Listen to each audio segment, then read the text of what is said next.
response. I hope I'm clearly audible and visible to all the participants. Give me a quick response. Let me see the comments. I'm not audible. Am I audible now? Give me a quick update. Still no voice? I can't listen you. Give me a quick update again. Am I clearly audible, students? Give me a quick response. Am I clearly audible? Give me a quick update so that we can get started. Great. Okay, perfect. Great, great, great. So now we are getting started with this discussion, the final mathematics marathon we are conducting. So this could probably be the final session, the last interaction of mine with all the JEE 2026 aspirants. So yes, let us get started with our discussion. This is our final mathematics marathon before JEE Advanced. Yes. So I welcome you all. We'll be discussing a lot of questions, some good level of questions, a mixture of questions, easy, moderate, and tough, so that we can give you the exact feel of the examination hall so that you can understand how should you filter out the questions, how should you categorize the questions, and how should you stay calm. Yes, yes, yes. In JEE Advanced, we cannot say that, but yes, this session will definitely help you out with that.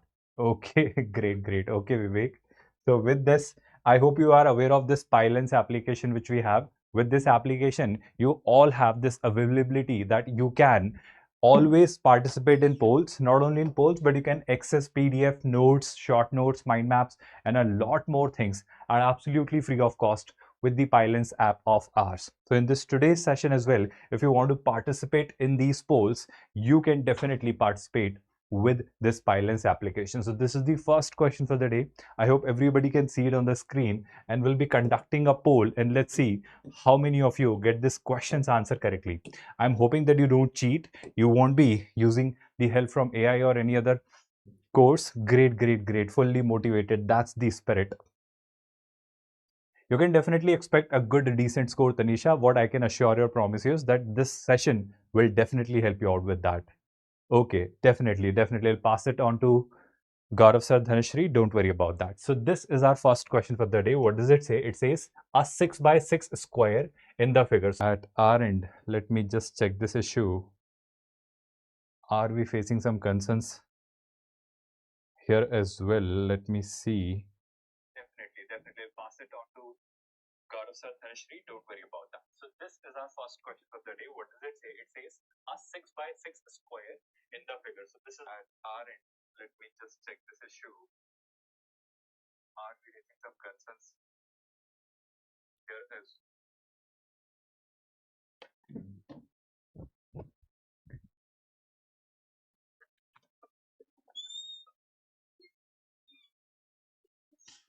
students? Just give me a quick update.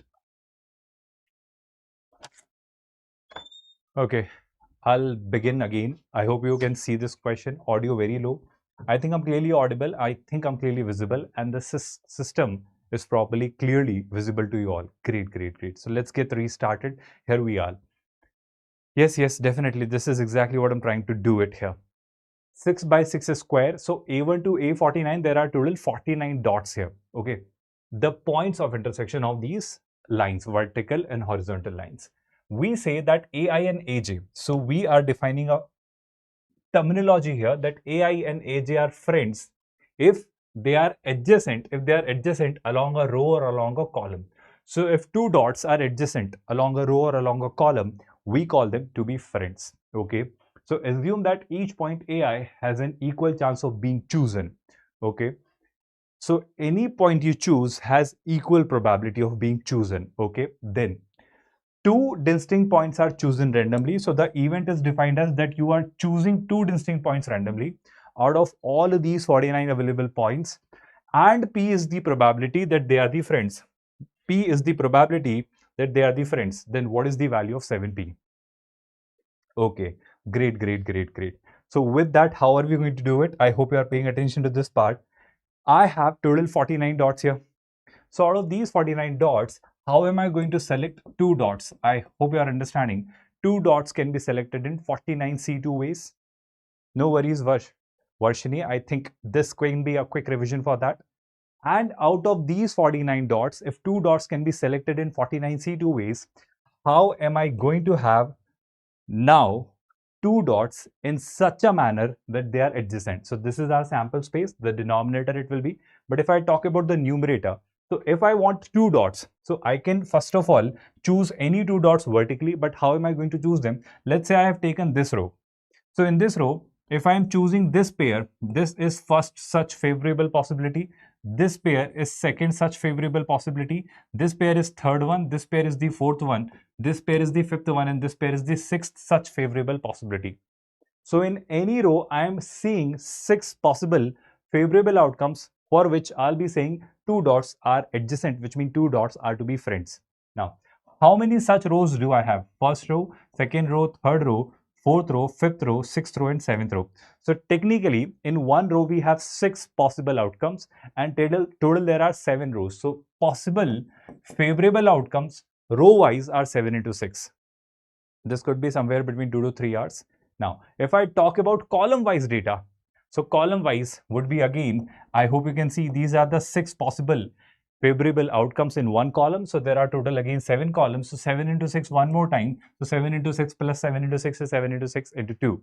That's brilliant, Madan. That's good, odd one. That's brilliant. And our sample space is 49C2, which is 49 into 48 divided by 2. I hope there is no confusion on that.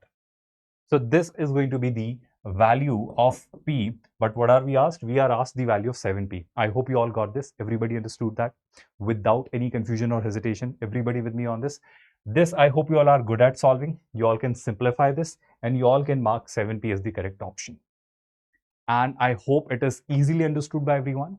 Everyone got this explanation, or shall I re-explain this? Can we move ahead with this next question for the day? So let me bring the next question for the day into picture. This is your next question for the day. Asked by JEE Advanced in 2025, what does the question say? Z1 is a complex number given by 1 plus 2 iota. I hope you all can see that. Z2 is another complex number given by 3 iota. Right? Good morning, everyone. Let's watch this now with utmost sincerity. S is a set which satisfies this is equals to this. So there are two ways of doing it. I hope you remember that one method of finding the equation of a circle. Let's say there are 2 points PS and PQ. There are 2 points, let's say A and B. So distance of a point PA and PB, if let's say it is given as a fixed ratio K, where K is not 1, then it forms a circle. Do you remember that property? I repeat, this is something very crucial. Pay attention to this part. There is a variable point P, which moves in such a way that ratio of its distances from these two fixed points A and B is in the ratio K is to 1. And if this K is not 1, if K is 1, then it will be perpendicular bisector. So if K is not 1, then the locus of this point P is a circle. Do you remember that? Now, if you just pay attention to this part, which we are discussing here, I hope you're understanding.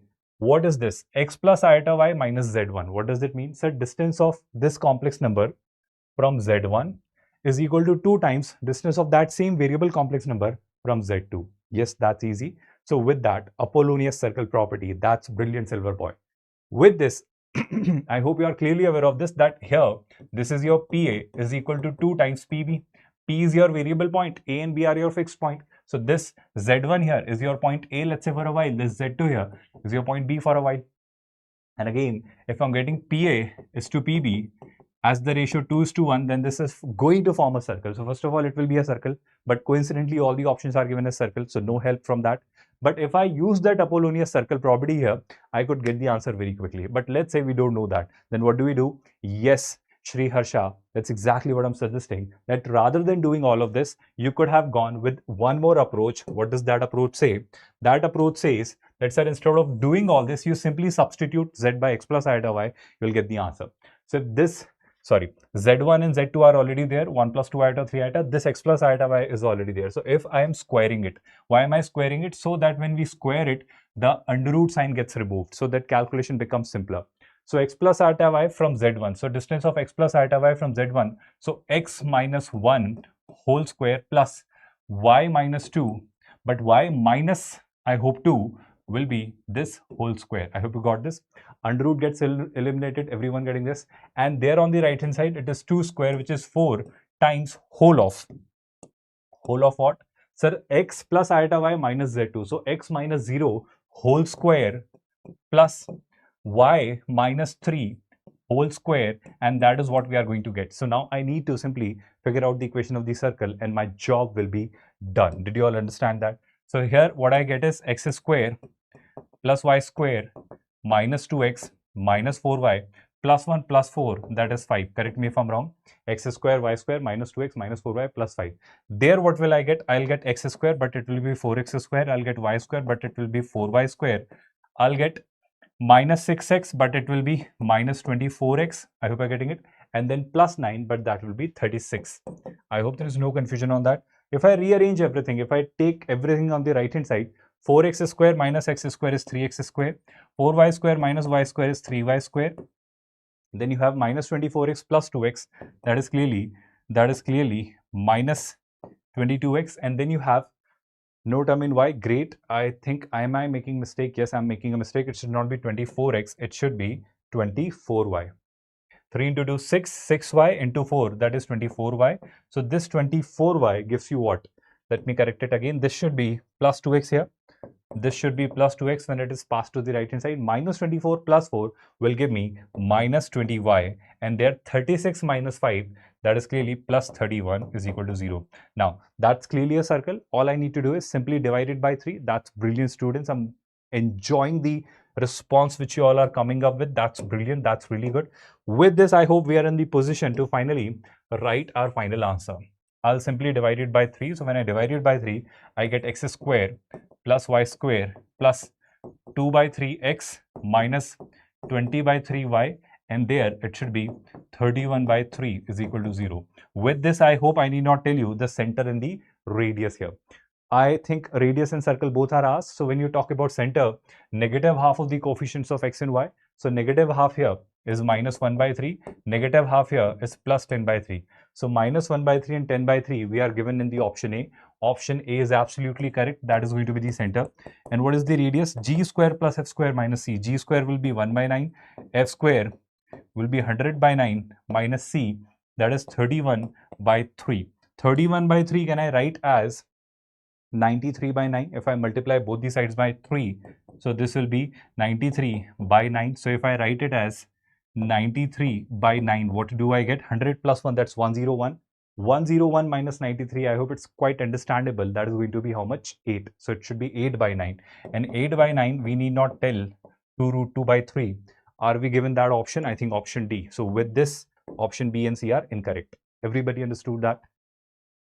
Very good, very good. That's brilliant. Good, perfect. So I hope you all found it easy, absolutely doable, absolutely simple. With this, let us focus on one more question, which is given on statistics. That's good, Silver Boy. That's good, students. Keep responding. That's perfect. With this, let's talk about this data, this question. How are we going to solve this? Let's pay attention to this part as well. Okay. I hope most of you are clearly noticing that, sir, this is a frequency distribution. Indeed, it is. And we need to find out mean, median, mean deviation, and mean deviation about the median and mean. Okay. Great, great, great, great, great. Okay, that's brilliant, Silver Boy. So with this, first of all, let me arrange it in the ascending order, the xi, so that median we can easily figure out. So if I arrange this data here, what are we given? We are given 3, 8, 11, 10, 5, 4. So 3, 4, 5, 8, 10, 11, right? So it should be 3, 4, 5, 8, 10, 11. That's our data. Everybody getting it or not? Quickly give me a response. So this is going to be the data 3, 4, 5, 8, 10, 11. Sir, why are you emphasizing so much on statistics? Because statistics in JEE Advanced is going to be easy. Sir, what does it mean being easy? Because it is simply a chapter based on standard formulae. So if you have learned the formulae, you can definitely solve the questions from statistics in the examination hall. Yes, simple but lengthy. So here 3, 4, 5, 8, 10, 11. So 3, 4, 5, 8, 10, 11. So 3 has 5. 5, 4, 4. I think first one should be 5, 4, 4. Let me quickly verify this. So it should be 5, 4, 4. Then what do we have next? 5, 4, 4. So 5, 4, 4. Then 2, 2, 3. Then the next one should be 2, 2, 3. Let me verify it whether it is given in the ascending order or not. 5, 4, 4. Then 2, 2, 3. Great. Now this is our xi and fi. I hope this is absolutely simple and doable. What you do is you find xi, fi. To find the mean, you got to have that. 5 into 3, that is 15. 4 into 4, that's 16. 4 into 5, that's 20. 8 into 2, that's 16. 10 into 2, that's 20. 3 into 11, that's 33. With this, what do we get? I think it is going to be 20, 20, 40. This is going to be how much? 32. And this is going to be 33 plus 15. I think it should be 38 plus 10, 48. 48 plus 32. I think that is 80. And 80 plus 40 is 120. Correct me if I'm wrong. So this summation fi xi, this is where I'm writing all these summations. So summation xi fi we receive as 120. Can you help me with cumulative frequency as well? So do we need it right now? No, we don't, but we will. So let me find it very quickly. This is 5, this is 9, this is 13, this is 15, this is 17, and this is 17 plus 3, 20. So summation of fi, which is going to be n, which is going to be 20 here. Everybody got that? I hope there is no confusion on that data. So that summation fi is 20. So when I ask you to find x bar, will you not say it is summation xi fi upon summation fi? That we clearly receive as 120 upon 20. So that's 6. Sir, why did you figure it out? Have patience, I'll tell you. But before I tell you something else, can you help me with the median? That's brilliant, students. Silver boy, correct your data. I think it's 120 upon 20. For median, what will I do? For median, I'll simply say cumulative frequency. So total frequency is 20. So if I divide total frequency by 2, I get 10. I get 10. Pay attention to this part. There are total 20 observations. So 20 is an even number. Half of 20 is 10. So 10th and 11th observations frequencies average will be our median. So 10th and 11th observation, both frequencies lie in this 13. 10 and 11 both are just less than 13. Did you get that? So 13 will be that class in which I'll be taking or checking. So 10th and 11th, both the observations have their value here xi as 5. So average of 5 plus 5 will be 2. Sorry, 5 plus 5 by 2, that will be again 5. So I have gotten the median. Median here we have received as 5. Did you all understand this? How did I calculate it? That's brilliant, students. That's really great. With this, what will I say now? I think we now can find few more things. I think median we have found. We have x bar here with us. So when you talk about mean of the data, so mean of the data is 6. If somebody asks you median of the data is clearly how much? 5. Now when somebody asks you the mean deviation about the mean, so about the mean, so what I'll find is I'll find xi minus x bar's modulus, right? That's what I need to do. So with this mean is 6. So 3 minus 6, that's 3. 4 minus 6, that's 2. 5 minus 6, that's 1. 8 minus 6, that's 2. 10 minus 6 is 4. And 11 minus 6 is 5. Now what you got to do is you'll find summation xi minus x bar times fi. I hope you remember that. This will be giving me the mean deviation about mean. Sir, why 5 plus 5? Kokal, I did it because, pay attention to this part, median if you want to understand. The total sum was n. So total number of observations are 20, cumulative frequency. So this 20 I divided by 2, that is 10. So this 10th and 11th observation, I got to see because there are 20 observations. So there will not be exactly one middle term because there are even number of observations. Had there been odd number of observations, there would have been exactly one middle term. So if there are even number of observations, will I not say I will have two middle terms exactly in between, and those two middle terms will be 10th term and 11th term. Now, what are the values of 10th and 11th term? So if they are arranged in the ascending order, 10th and 11th term will be found just less than is the 13th. So this 10th, 11th, 12th and 13th term had the value 5, but I'm not interested in the 12th and 13th value. I am interested in 10th and 11th value. So 10th and 11th observation have the value 5. So I need to take the average of 5. Let me just refresh the screen because I cannot see the comments properly. Let me get it fixed. I hope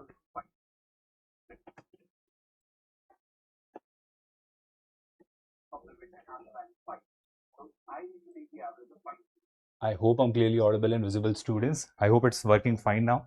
Somebody is requesting about conducting a session on the formulae. If you visit our channel PWJ English, there we have already conducted a session where we have gone through all the formulae for JEE Advanced. You can check our channel. In the live section, you'll find a session on that. So now, summation xi minus x bar into fi. So this is 3 into 3, that's 9. This is 4 into 2, that's 8. This is 5 into 1, that's 5. This is 8 into 2, that's 16. This is 10 into 4, that's 40. And this will be 11 into 5, that's 55. So I'm not calculating it. You'll find summation xi minus x bar into fi. This summation you'll do. And this summation of xi minus x bar fi, when you divide by summation fi, when you divide it by summation fi, it will be mean deviation about mean. Did you get that? About mean. Yes, they are lengthy. They are supposed to be lengthy. If they are easy, they'll be making it lengthy so that they can make it complicated. One more thing we were asked about that how can we find mean deviation about median? So that is also easy. I'll find summation xi minus m. First of all, let me find summation, or rather let me find, this is not summation here, this is simply xi minus x bar fi. This is the summation which you do here. Now I'll be finding xi minus m, right? This modulus. So m is what? 5. 3 minus 5, that's 2. 4 minus 5, that's 1. 5 minus 5, that's 0. 8 minus 5, that's 3. 10 minus 5, that's 5. 11 minus 5, that's 6. And this should now be multiplied with fi. This should be now multiplied with fi. So that gives you what? xi minus m fi. Getting it or not, everyone? So with this xi minus m fi, which you do, so 2 into 5, that is 10. 1 into 4, that is 4. 0 into anything is 0. 3 into 2, that is 6. Then 5 into 2, that is 10. And 6 into 3, that is 18. So there you will find summation fi into xi minus m. Did you get that? Now, adding all of this will give you that value. And with that, when you are asked about mean deviation about median, then what you do is you simply divide summation xi minus m fi by summation fi. I hope this you will calculate from here. Summation fi you already know is 20, so that you will divide it by and you will get the final answer. So two values which simply involve calculation. That part I'm skipping, and I think I can, and I hope you have gotten a decent clarity on this part which you all can solve. Shall we move towards the next question for the day? Again, a very good one, a very insightful one, which will definitely help you enhancing your basics. Simple question it is on sequence and series, but if you get confused, you'll complicate it unnecessarily. Okay, what are the easy chapters? Any chapter which you are good at will be easy now. Nothing is easy or tough here. This exam is all about fetching those 35% of the questions, those easier questions, and the job will be done. Cool. What are we given? L1, L2, L100 are the consecutive terms of an AP. Say are the consecutive terms of an AP. They have the difference, common difference is D1. There is one more AP which has W1, W2, W100, consecutive terms of another AP. And this AP has common difference D2. Okay, I am given one information that D1 into D2 is 10, where I is 1 to 100. Okay, Ri be the rectangle which has length Li and Wi. So let's say if I'm talking about R2, then L2 and W2 are its length and width. Then I think if you watch our previous marathons as well, Sunil, you will see a lot of questions based on that. Okay, great. That's good, Kokal. So now we are told that area, this A51 minus A50 is 1000, and we are asked the value of A100 minus A90. So first of all, when somebody asks you what will be AI, will you not say, sir, AI will be Li into Wi? I hope this I need not explain. Area of any rectangle is length into width or breadth. I hope you are getting it. Now Li and Wi, I hope they are the ith term of this AP. Which AP? This AP and this AP. So how will I be writing them? So if I wish to write AI in a more better format, AI here will be first of all Li, that will be L1 plus I minus 1 into D, which is common difference here. This is the ith term here. And Di, I hope you're understanding. Sorry, Di not, it's Wi. So Wi will be W1 plus again I minus 1 D2, because the common difference here is D2. Did you all get that? Okay, what was the mistake? Can you let me know that? So here, if I continue with this discussion, I am trying to redefine this AI. So if I try to redefine this AI, how will I be writing it? L1 into W1. So first of all, what do I get? What do I get? I'll get L1 into W1. Then this L1 into this. I hope you're seeing this. And then this into this. I hope you're paying attention to this. I am asking you to look at it in a more simpler manner. Pay attention to this part. First of all, let me multiply this with this. So I minus 1, I minus 1. So what do I get? Sorry, we get I minus 1 whole square D1, D2, right? Then pay attention to this part, this critical part here, which is the part L1 into this and this into W1. So both of them I minus 1 common. So if I keep that I minus 1 common outside, then L1 into D2 is what I'll get. L1 into D2 is what I'll get, plus D1 into W1 I'll get, plus D1 into W1 I'll get. Shall I repeat this part or have you all understood this? Everybody got this? I repeat this. What I'm saying is that I minus 1 D1 is multiplied with W1 and this I minus 1 D2 is when multiplied with L1. So L1 D2 is what you'll get, and then D1 D1 W1 it should be. I'm really sorry. I think I'm making a mistake here. Let me just correct it one more time. This part, this L minus 1 D1 when gets multiplied to this W1. So this is W1 D1. And when this I minus 1 D2 gets multiplied to this, so this is L1 D2. I hope it is correct now. It is L1 D2, right? I hope there is no error now. W1 D1 and then L1 D2, correct? Now, this is how you are defining AI. Sir, how is this AI helping in this solving of this question? Different models, because we did this type model so many times. Okay, Silver Boy, I get this. We'll be solving a lot of varieties of questions in this session. Have patience. Now, we are given A51 minus A50. Great, that's good. No, it's not 10. D1, D2 is 10, which I'm not replacing it right now. Now, I am interested in A51 minus A50. So if I write A51 minus A50, what would that be? So I hope you're understanding this I will be replaced by 51 and 50. With this, I hope you're noticing, I hope most of you are clearly noticing that, sir, whether it is A51 or A50, this L1, W1 will be common in both of them. So when you subtract A50 from A51, this is a constant term which will get cancelled. So now when I'm defining A51, okay, so this 51 minus 1, that is 50, so it should be 50 square D1, D2. I hope you're comfortable with this. Plus D1, D2, I'm not substituting by 10 right now, have patience. Then this I minus 1, which will be 50 minus 1, that is 50 times this expression, which is W1, D1.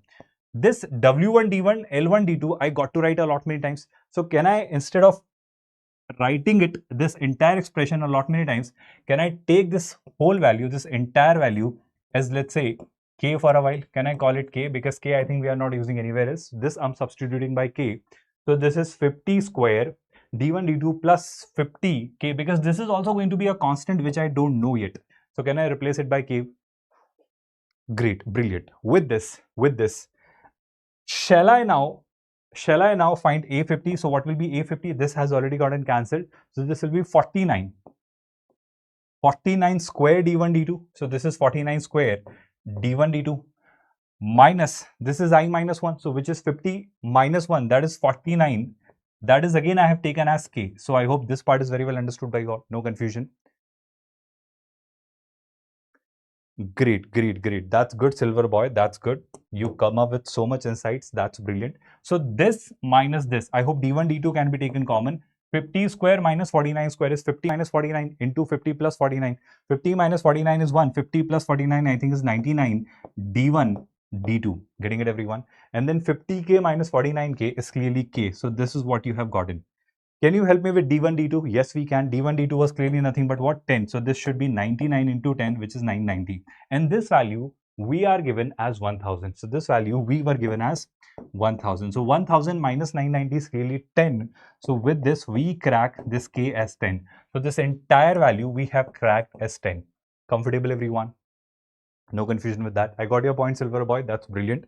You come up with so many great insights. That's good. So with this, if I now try to work out this next result, which is A100 minus A90. So how are we going to do that? I think this is going to be same as this previous one which we have done, but this time it will be 190. So again, A100 minus A90, this being constant will get cancelled. So let me write A100 first. So what am I going to write now? A100 minus A90. So A100 will be what? 100 minus 1, that is 99 square D1, D2.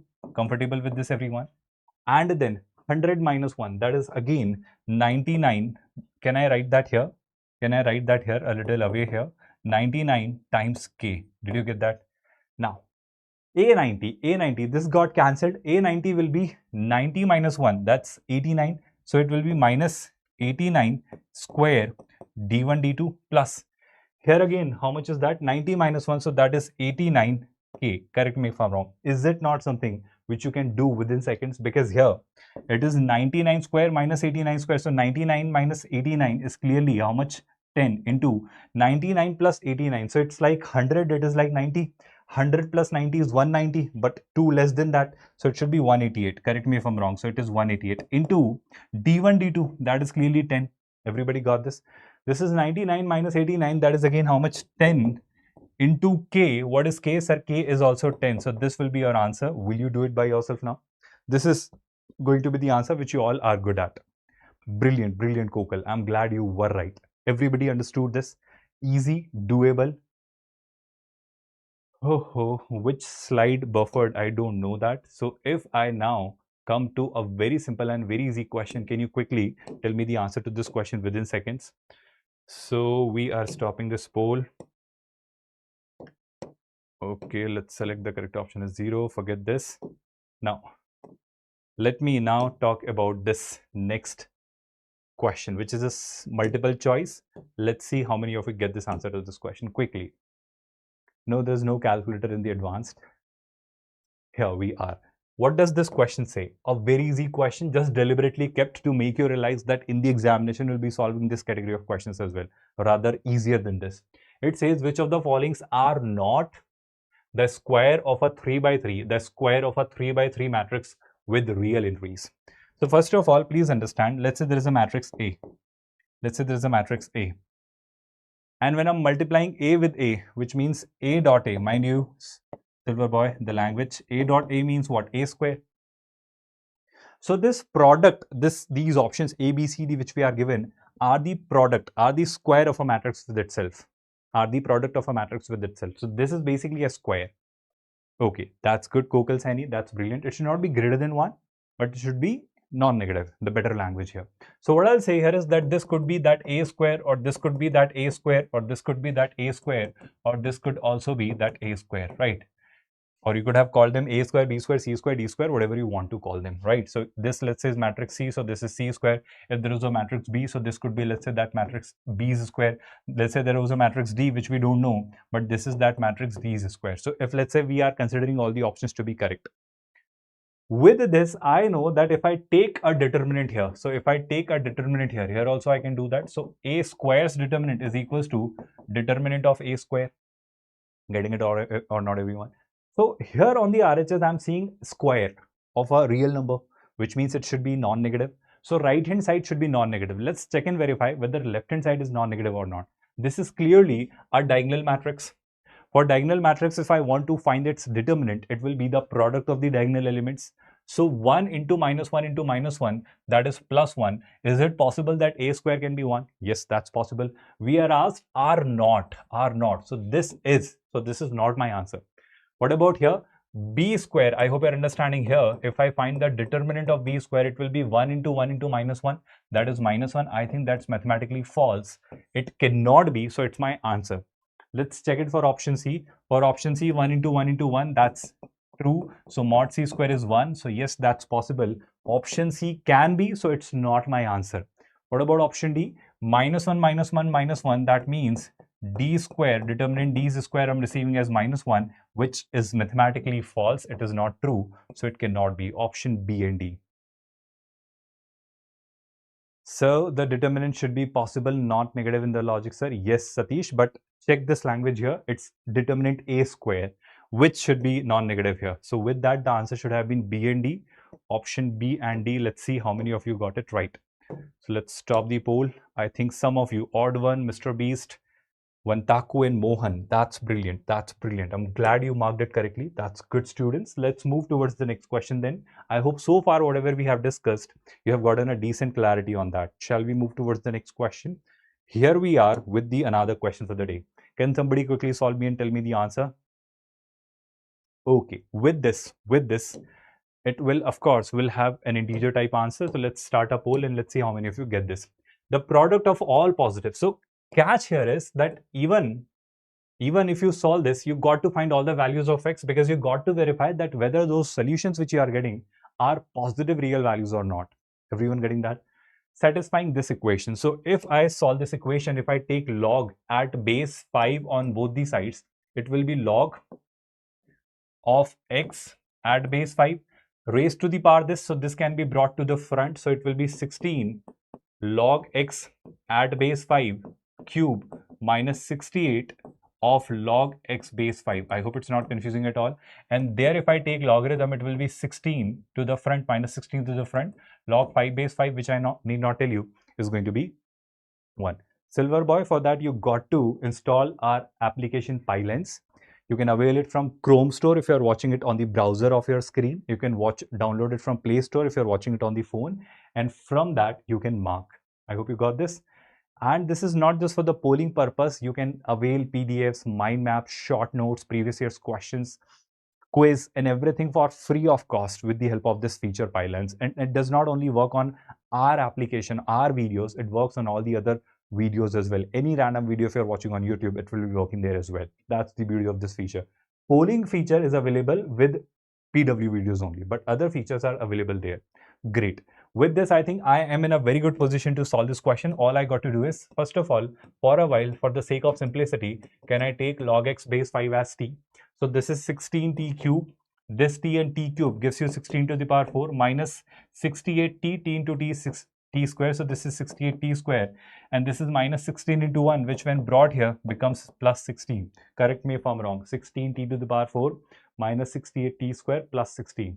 I can take 4 common, I think. So when 4 is taken common, this is 4t to the power 4 minus 4 means what? It should be 4, then 7t square plus 4 is equal to 0. So splitting the middle term. Now some of you will say that, sir, this will have 4 roots. Yes, I get those. Those 4 roots will be t1, t2, t3, t4. So what will be the sum of those 4 roots? Sum of those 4 roots will be t1 plus t2 plus t3 plus t4. Sir, sum of the roots is coefficient of x cube upon coefficient of x to the power 4 with negative sign. Coefficient of x cube is not there. There is no term in x cube, that is t cube. So sum of all the roots taken one at a time will be 0. Sir, why are you doing all this? I am doing all this because what is t1? T1 will be log x1 at base 5. So log x1 plus log x2 plus log x3 plus log x4 at the same base 5. What does it mean? It means log of m plus log of n is log of mn. So can I not write it as log of x1, x2, x3, x4 at base 5 to be 0? I'm really sorry. What are we asked? Product of all positive real values. So product of all positive real values. So here if I take nt log all values, product we receive as 5 to the power 0, which is 1. Brilliant. So this should be the answer.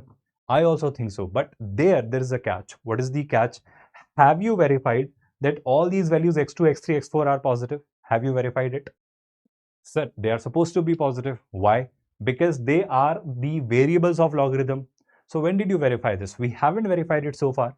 If they are the inputs to this log x1, log x2, log x3, log x4. So when have you verified that x1, x2, x3, x4 are positive real values? You haven't so far. So if you are saying 1 could be the answer, you are still mathematically or logically wrong. Let me verify it. So these 4 values are going to be the roots of the solution. So it could be 1, it could not be 1. I got to verify it. So this equation, if I wish to solve, how will I be solving this? Let's talk about that conclusion. Everybody with me so far, whatever I've done, students. So with this part, when I try and solve this, what do I get now? Pay attention to this. I hope minus 17, 4, 4, 16. So it should be 4t to the power 4 minus 16t square minus t square plus 4 is equal to 0. So negative of minus 16 is 16. 16 by 4 is 4. So t square is going to be 4.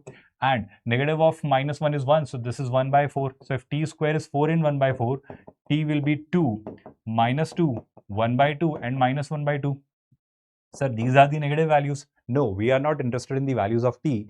We are interested in the values of x. So technically, what was t? So technically, t was log x. So it was log x at base 5. So if I'm interested in x, x will be 5 square, 5 to the power minus 2, 5 to the power 1 by 2, and 5 to the power minus 1 by 2. Are all these values positive? Yes, they are exponents. They are the exponents. No, 2, minus 2, 1 by 2, and minus 1 by 2 are not the roots. The roots are these. These are the actual values of x, and they are positive. Yes. So their product will be 1. Yes. So my answer will be 1. now it is verified or validated. But if you go ahead with this approach directly, without doing this, then you could be wrong. Coincidentally or luckily, we are right here in this case, but we could have been wrong. So with this, let's see how many of you got this right. Option was not there. 1 was the correct answer. So let's stop this poll. Let's stop this poll. How does it get stopped? Let me see this. So I'm stopping it. I'm feeding the data and then I'm stopping it and then I'm seeing the results. So great, 100% people. That's good. TRP, Odd, Mr. Beast, Varikuti, Be Smart Guy, Vantaku. That's brilliant. If I'm pronouncing your names incorrectly, I'm really sorry for that. But I hope you all are there with me on this. Let us solve the next question. One of the best questions of today's discussion. It will give you a lot of insights. No, x can take -2. I'm not talking about x, Mr. Beast. We were talking about t. T could be -2 and -1/2. Then t was log x base 5. So x will be 5 to the power -2 and 5 to the power -1/2. That will be positive. I don't know. How are you giving it? That's more beautiful odd one, or there could be some other odd one as well. Now, here we are with the another question for the day. A function from R to R, okay, is defined with this definition that f of x is mod of x times x minus sin x. Then which of the following? 1, 1, on 2 regarding this, we need to come up with our response. Okay. Shall I conduct a poll again? So let's conduct one more poll, multiple choice, timeless poll. Let's see how many of you get it right without using AI. Be sincere, be authentic, be accurate. Try to be more correct instead of rushing to get the answer as soon as possible. Right? Accuracy matters more here. So I think 1, 1 and on 2. First of all, let's try and define fx. Let's try and define fx, right? So fx is, if I wish to define, I think modulus when comes into picture, I'll get two definitions. First will be x into x minus sin x. Other one will be minus x times x minus sin x. So why did you do it? I hope with modulus I need not explain. This will be the definition as long as x is non-negative. This will be the definition when x is negative. I hope this is understandable. Now there, are you not noticing that fx, if I look at, if I notice it, I hope most of you must have noticed what is f of minus x. It will be mod of minus x, then minus x minus of sine of minus x, and if I take negative sign common from here, it will be minus of mod of minus x, or mod of x is same, so this is mod of x, and if I took this minus sign common, it will be x minus sin x. Sir, why did you do this? Why did I do it? I hope most of you must have noticed this is again mod of x, x minus sin x, which is f of x. So what I've gotten is minus of f of x. Sir, why did you do it? Some of you must have noticed it clearly. F of minus x is found to be minus of f of x, which means f of x is clearly an odd function. It is an odd function. So if I could get some clarity about this function, this odd definition will definitely help me out here. Now there, one more thing you all must have noticed, that if it is an odd function, it will be symmetrical with respect to the origin. We all know that. Now with this, I now need to have clarity on its being 1, 1 and on 2. Can you help me with f dash x? So if I am trying to figure out f dash x, I hope this fx can be written as x square minus x sin x here. It can be written as x square minus x sin x here. It will be minus x square plus x sin x here. It will be minus of x square plus x sin x here. Now, if I'm willing to find out f dash x, because I'm interested in its nature, increasing, decreasing, or what kind of it is, so that we can find out many 1 or 1, 1. So with this, if I'm differentiating it, x square becomes 2x. Product rule, if I apply, derivative of x will be 1, sin x as it is. Then derivative of sin x is cos x, so it will be minus x cos x. Correct me if I'm wrong. This is the definition when x is non-negative. Similarly, this is also the definition, which will be minus 2x. And then you have x sin x, so it should be plus sin x plus x cos x. This is the definition as long as x is negative. Correct me if I'm wrong. Everybody with me on this so far, whatever I've done, everybody understood this part. Now let me try and define f of f dash x. So if I'm talking about f dash x, I am rearranging it in such a manner, this 2x, I'm splitting into x plus x. So 1x I'm devoting to sin x, and other x I'm giving to this x cos x. So x minus x cos x, if I take x common, it will be 1 minus cos x. This is how you define this function. There, if I split it as minus x and minus x, so first one will be minus x plus sin x. So if I take minus common, it will be x minus sin x. Correct me if I'm wrong. Plus the next version here will be, I hope you're paying attention, minus x plus x cos x. So again, if I take negative common, it will be what? Negative x common, if I take, it will be 1 minus cos x. I hope this part is very well understood by everyone. Funny memes, my friend, there are no easy topics in mathematics as far as JEE Advanced is considered. You must have seen in sequence and series also, you will see a critically complicated question in terms of calculation. So I'll suggest for JEE Advanced, you got to focus on the core areas where you are good at, where you are strong at. So whichever topics, whichever chapters you know correctly or more appropriately, you should be targeting those questions in the paper. Because ultimately it boils down to one fact that if you are getting 35% of the paper correctly, 35% of the paper, that means on an average around 18 questions.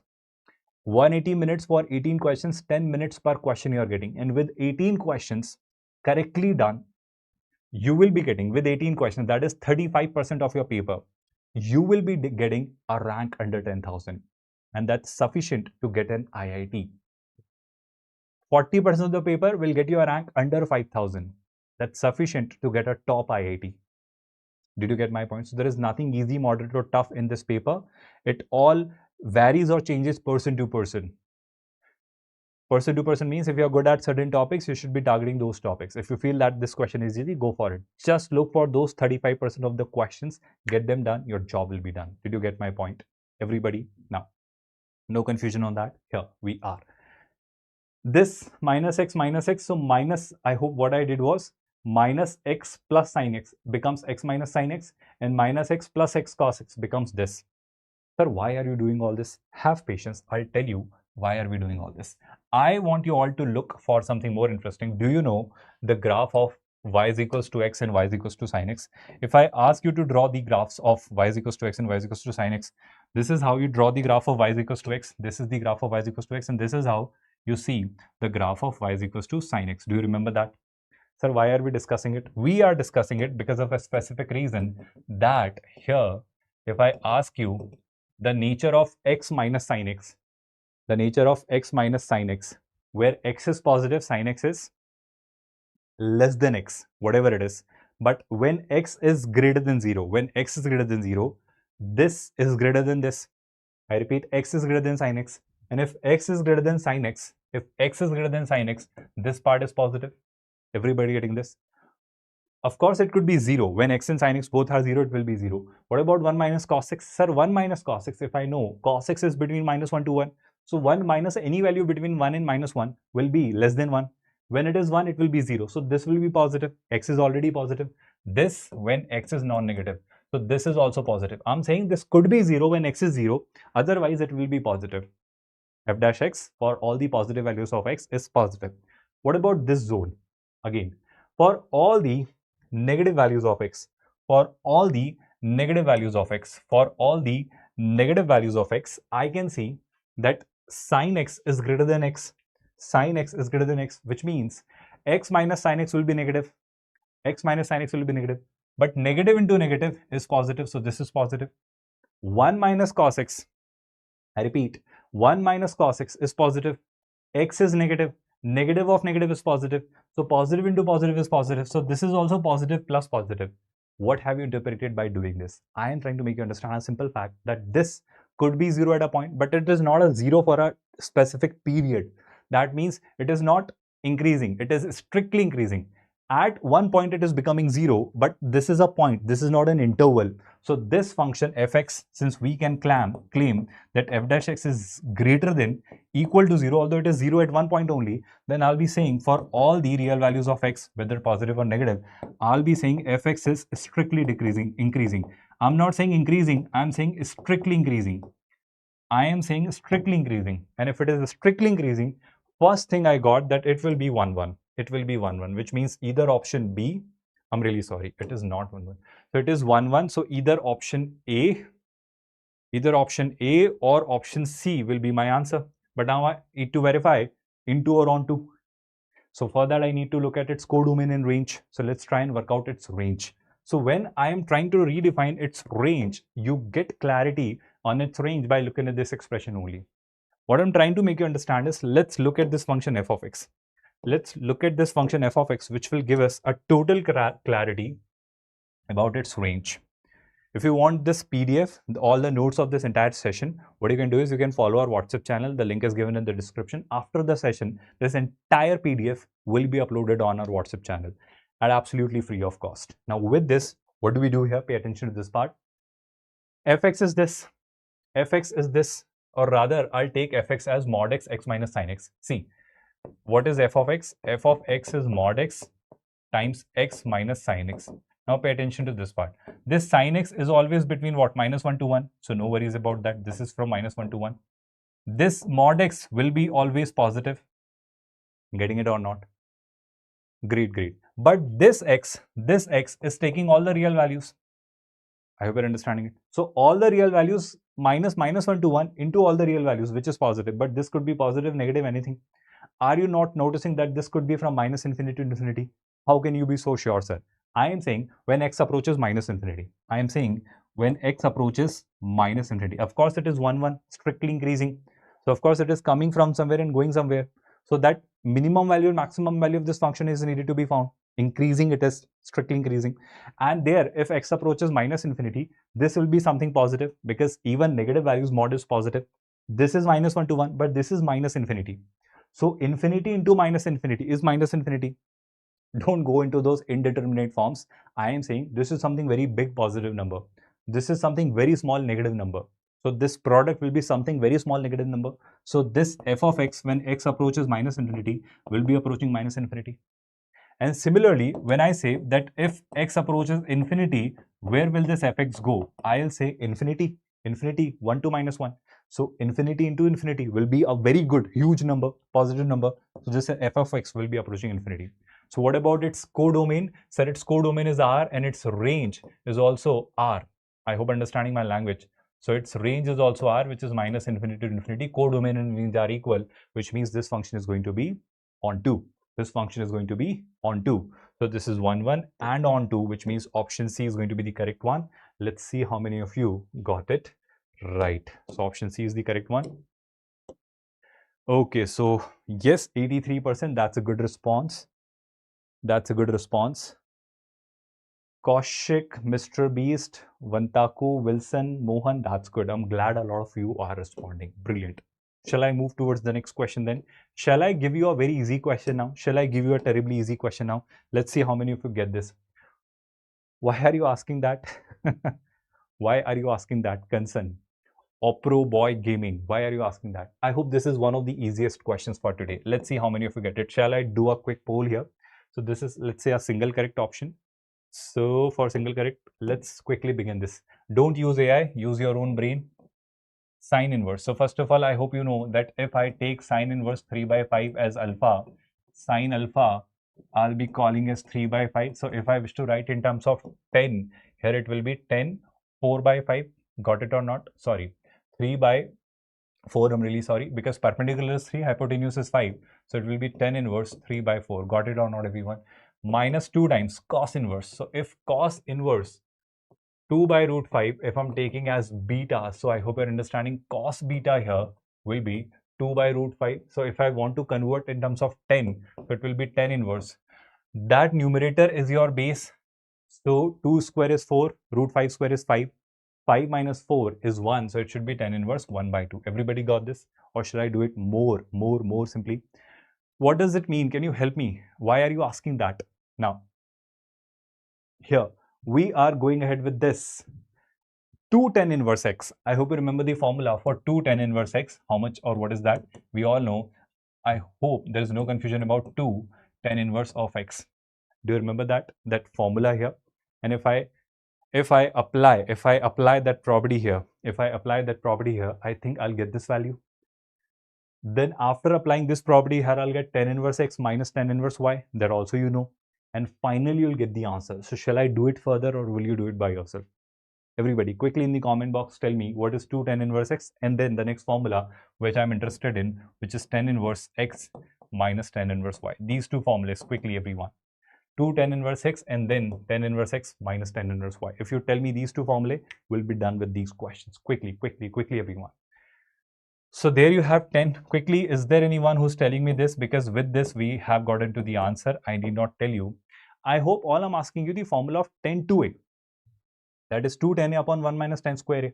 That's exactly what we are doing here. Anyone in the comment box, quickly, these two formulae, anyone? Okay, so Dhan Lakshmi is saying that she will do it by herself. I think I'm pronouncing your name correctly. So with this, I hope it is doable. You know these two identities. I hope you haven't forgotten that they can be derived with this version 10-2a and then 10a minus b. So these two formula, if you apply, you will get the final answer. These two will help you in deriving these two. I hope it was absolutely easy. You all must have done it. Shall I move towards the, I hope no other question we have left so far. All the questions are done by us. I'm skipping few questions in between and then I'm going back to those questions because right now I'm focusing more on getting the tougher questions done and then we'll be shifting to the easier questions. Now, do these? No, they don't, but they are the previous year's questions, only odd one. That question which I showed you based on ITF was a PYQ. Okay, great. This one, alpha and beta are real numbers, where this is what we know about alpha and beta. Cool. Sine alpha beta, this 1 by 3. Sine alpha, cos alpha minus beta is 2 by 3. Then the greatest integer less than or equal to this. Okay, we'll talk about that. Let's talk about that. So this is an integer type. Let's see how many of you get this. For previous question, I'm marking it just abruptly. I'm just marking it abruptly. So skip this, skip this, skip this. Now, let's solve this question. Integer type, timeless pole, we are starting here. Let's see how many of you get it right. Pay attention to this part. I am interested in this. I am interested in this. Now, here. No, it is working perfectly well, Silver boy. It is working. Okay, odd one, that's brilliant if it is going like that, because odd one is saying that his responses are being taken, so that's good. So the software is capable of fetching the options from there as well. That's good. So here, I am clubbing this with this and this with this. So why? Because I am seeing an identity coming into picture. If I club this first and third and second and fourth, sir, can you not club first and second fourth or some other possibilities? No, that will not give you what will get created when you club these. I'll show you directly. So when you club first and third, sine alpha upon cos beta plus cos alpha upon sine beta. So sine alpha into sine beta, I'll get sine alpha into sine beta plus cos alpha into cos beta. I hope you are understanding. I'm taking the LCM. So cos alpha into cos beta whole divided by cos beta into sine beta. So that is sine beta cos beta plus, what do I have next? I have third and fourth, second and fourth, cos beta cos alpha. So that is again cos alpha cos beta plus sine alpha sine beta. So that is your sine alpha sine beta. Getting it or not, everyone? By the way, what is the meaning of body count? Can someone help me? I don't know that. I don't know this. Yes, I will, but I don't know the meaning of body count. Apologies for that. Apologies for being so naive with that terminology, but I don't know that. What is body count? Can someone help me with that? Then sine alpha cos alpha, it will be sine alpha into cos alpha. So this needs to be squared. I hope you are taking care of this square. Don't forget taking care of that square. Silver boy, in that case, I'll recommend that you download PyLens. It will be resolved. Don't worry about that. Now here, sir, what is the advantage of doing it? I think cos A cos B plus sin A sin B, cos A cos B plus sin A sin B, that is cos A minus B. So in the numerator on both the sides, it is cos alpha minus beta. This is also cos alpha minus beta. So when I take that common, it comes out as cos square alpha minus beta. So it is cos square alpha minus beta. And do I know that value? Yes, we do know. Cos alpha minus beta is 2 by 3. So 2 by 3's square will be 4 by 9. So there outside, I'll be having a 4 by 9. Did you all understand this? All the students? Okay, in that case, let's skip it. Thank you so much for highlighting that, Silver. And the other student who are asking such irrelevant questions, avoid doing that. Let's focus on our content here.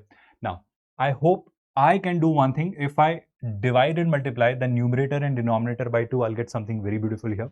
So this is 2 sine theta cos theta. I hope you got this. But sir, you should have 2 in the numerator as well. Okay. So if I have 2 in the numerator, that 2 square, which means 4 comes out. So this 4 comes out.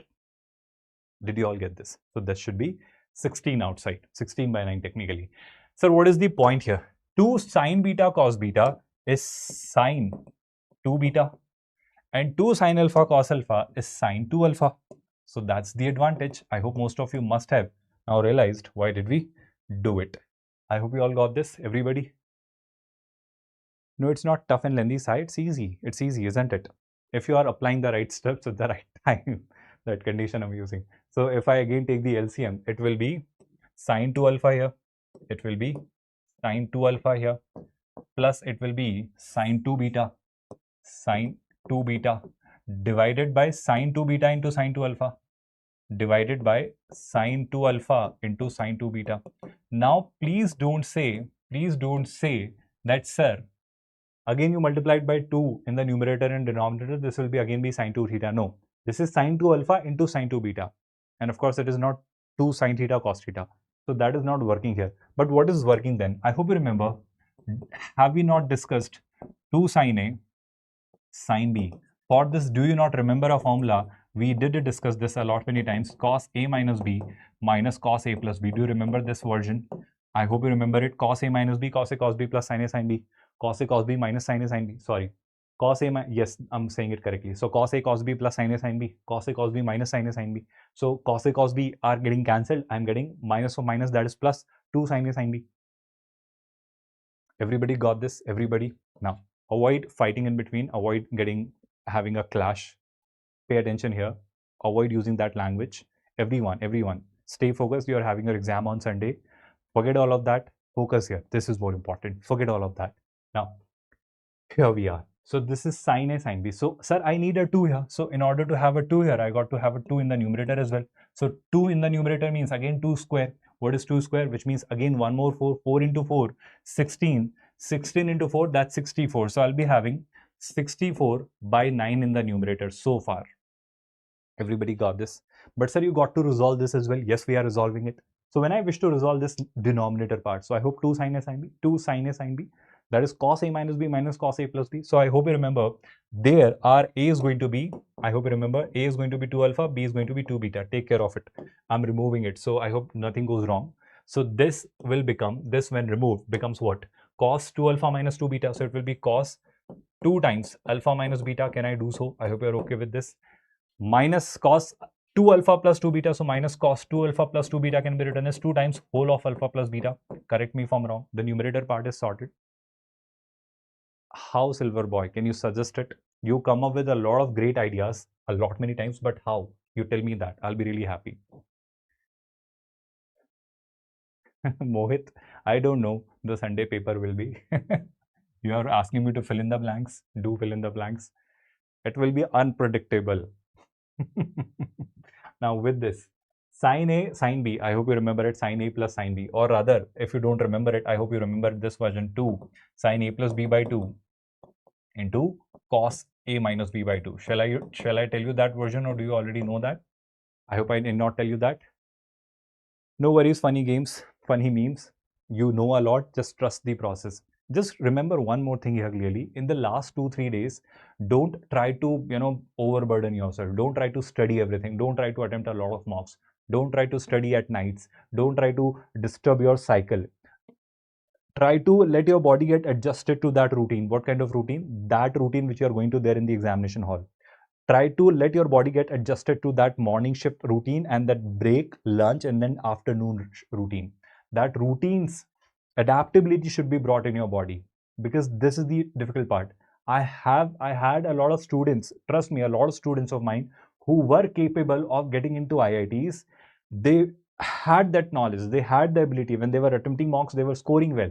But the problem was they were never attempting the mocks in the manner. They were not letting their body get adjusted to attempt 2 mocks in one go, the way JEE Advanced asks you to do that.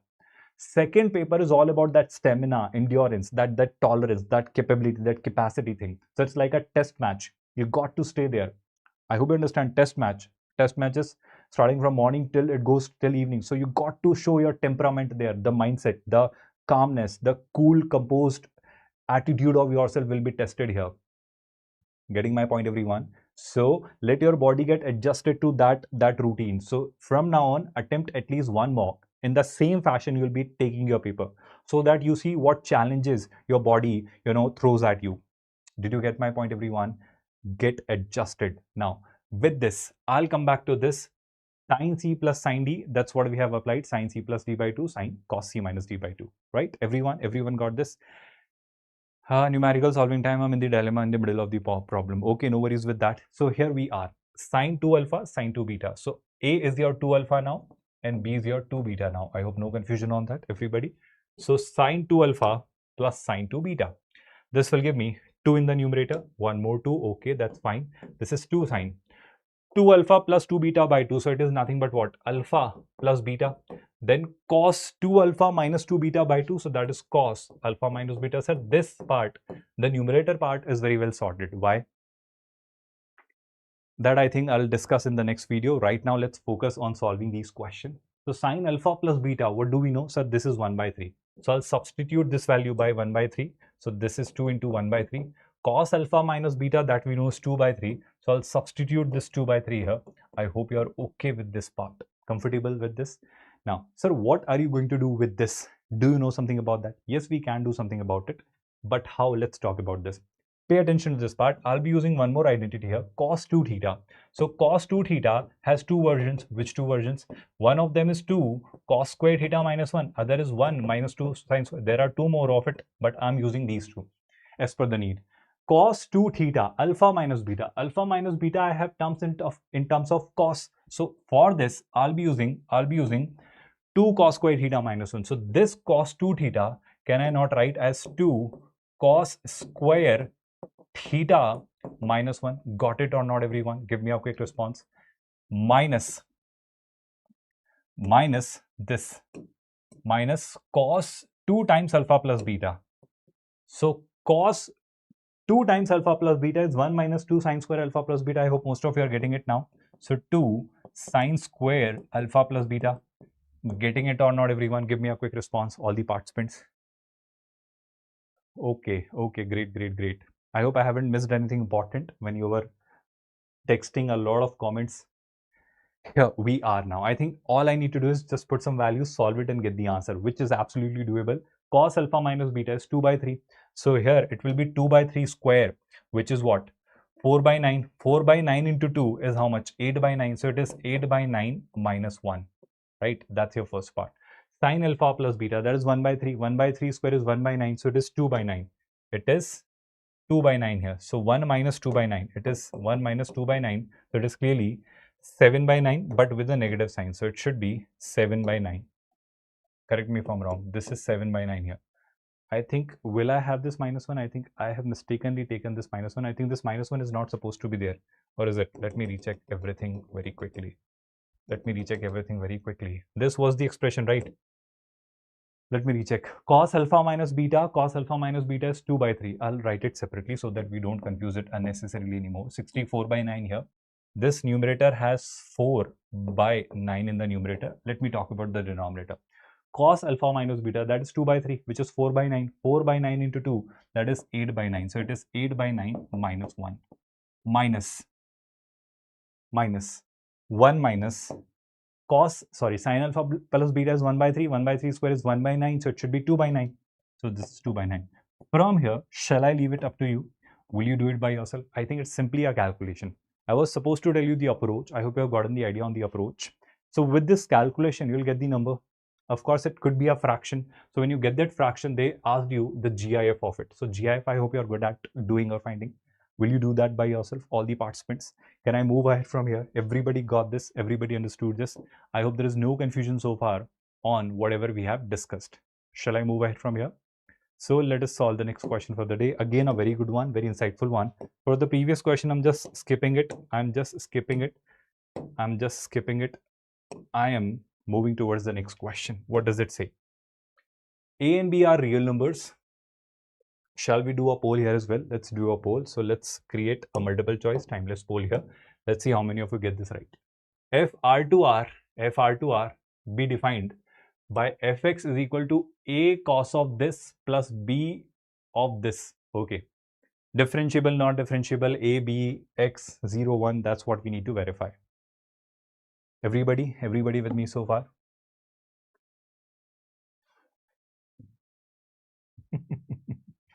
Very good question, Mohit Chaudhary. I really appreciate that observation, that very good observation of yours. He's saying the paper would be 2026 paper type because IPL is going on. Wow. Why we, the fraternity of IITians, the teachers of IIT JEE, couldn't think like this? Great.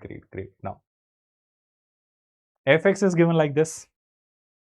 Very good observation. I am amazed. I'm surprised. How can you come up with such great ideas, such creative ideas? So how are we going to solve this, right? Let's talk about that. Okay. I'll ask you one thing very importantly here. What is that? Here. If I say that here, mod of x cube minus x if I do, and mod of x cube plus x if I do, first of all, can you tell me that, sir, cos of any number? I hope you remember this version, that cos of minus theta is cos theta. So cos is already an even function. So there is no point of putting a mod here. There is no point of putting a mod here, which means, can I not say that I could have called fx to be somewhat like a cos of x cube minus x? Thank you so much for the compliment. Who is it? I think it's Thirunagiri Ramayasri. I hope I'm pronouncing your name correctly. So this is how I can write it, because cos being an even function, I need not put a mod inside that cos. Second part, mod of x, mod of this x cube plus x. Let me talk about this part separately. We have mod of x times sine of mod of x cube plus x. Let me talk about this separately here. See, this is mod of x, this is sine of. From here, if I take x common, from here, let's say if I take x common, will it not be mod of x, then mod of x square plus 1? Sine of mod of x times x square plus 1, because mod can be splitted over. That's good, funny memes. Why do we fall? So that we can learn to pick ourselves up. Mod of x I'm not concerned about, but mod of x square plus 1, of course it is going to be positive, because x square plus 1, it is always positive, which means I can simply remove this modulus sign from here. So this becomes simply x square plus 1. I need not put a mod over here. Now look at this very interesting part here. What is the interesting part here? If I try and redefine this, sir, when x is positive, or rather non-negative when x is negative.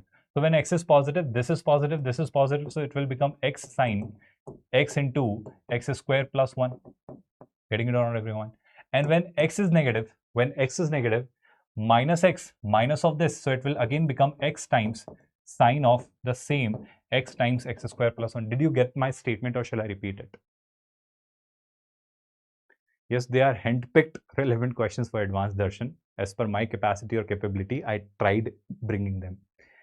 So here, everybody getting it? Everyone. Yes, x cube is odd. That's exactly where I'm taking you. So I hope most of you must have noticed that, sir, whether x is positive or negative, it does not change its behavior. So there is no point of putting a mod over here as well, which means that definition is simply that even without mod also, if you keep it, this will be defined as bx sine of x cube plus x. So there is no point of putting a mod in this function. There is no point of putting a mod in this function. Everybody getting this? Now, with this, are you not thinking that, sir, this is algebraic, its cosine is taken, this is continuous, its cos will also be continuous, this is continuous, its sine will also be continuous, composite functions, and then continuous plus continuous will be continuous, and it is purely or absolutely differentiable. This is a differentiable, this is the differentiable function. Differentiable plus differentiable is absolutely differentiable. So I'll say f of x is continuous and differentiable for all the real values of x. You need not check or verify it. Did you get my point? Which exact step, Sashi? Can you ask me? Can you tell me? All I'm saying is a very simple fact here, that here, whether x is positive or negative, whether x is 0 or positive or negative, mod is not playing any role at all. Its definition is simply this. So if its definition is simply this, instead of introducing a modulus over here, I can create this definition here. Now, if I can create this definition here, so this is our f of x for all the real values of x. For all the real values of x. What does it mean? Composite functions. So this x cube minus x is continuous. Cos is continuous. So composition of continuous and continuous is continuous. Composition of continuous and continuous is continuous. Addition of continuous and continuous is continuous. Differentiable. Composition of differential and differentiable is differentiable. So differentiable plus differentiable is differentiable. So it doesn't matter on A and B. This parametric, arbitrary constants A and B don't matter at all. Which means what? Which means I'll say this is differentiable at, yes, whatever it is, it doesn't matter. So it is differentiable. It is differentiable, yes, whatever it is, it doesn't matter. Yes. Non-differential, there is no point of it. There is no point of stating that it will be non-differentiable. No, it is differentiable everywhere. Whatever A and B is, whatever A and B are. So I'll say option A and option B are my correct answers. Let's see how many of you got this. No participants. That's very surprising. Are you all there, students? I can see a lot of students participating actively in the comments, but nobody is responding here. Why have you stopped participating in the polls? May I know the reason, students? Are you all there? Everybody, give me a quick response. Why did you not participate? Let's see how many of you get the answer now.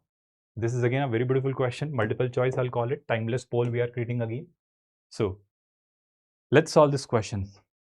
Yes, Jayasudha, unfortunately, with all the aspirants of JEE 2026, this is my last interaction with you all, because you'll be writing your JEE exam soon and then you'll be moving into colleges. So yes, this could be or possibly the last class. Yes. Okay, so with this question, again, a very good question, a very insightful question, a good question it is, a very good question it is. How do we solve this? PQRS is a quadrilateral, okay, in a plane. So there is a quadrilateral, right? There is a quadrilateral. Let me try and form a quadrilateral. This, and then this, and then this, and then this. This is a quadrilateral. I hope you're okay with that. So there is a quadrilateral PQRS. So PQRS. Comfortable, everyone? Where QR is 1. So QR is given as 1. Okay, we got this. PQR and QRS both are 70. So pay attention. PQR and QRS, this angle and this angle both are 70. PQS is 15. PQS is 15. So let me talk about these diameters first. So PQS, if I create this diameter here, PQS, this angle is said to be 15. Pay attention to this part. We were told PQR is 70. So if this is 15, 70 minus 15 is 55, I think. So this angle here will be 55. Correct me if I'm wrong.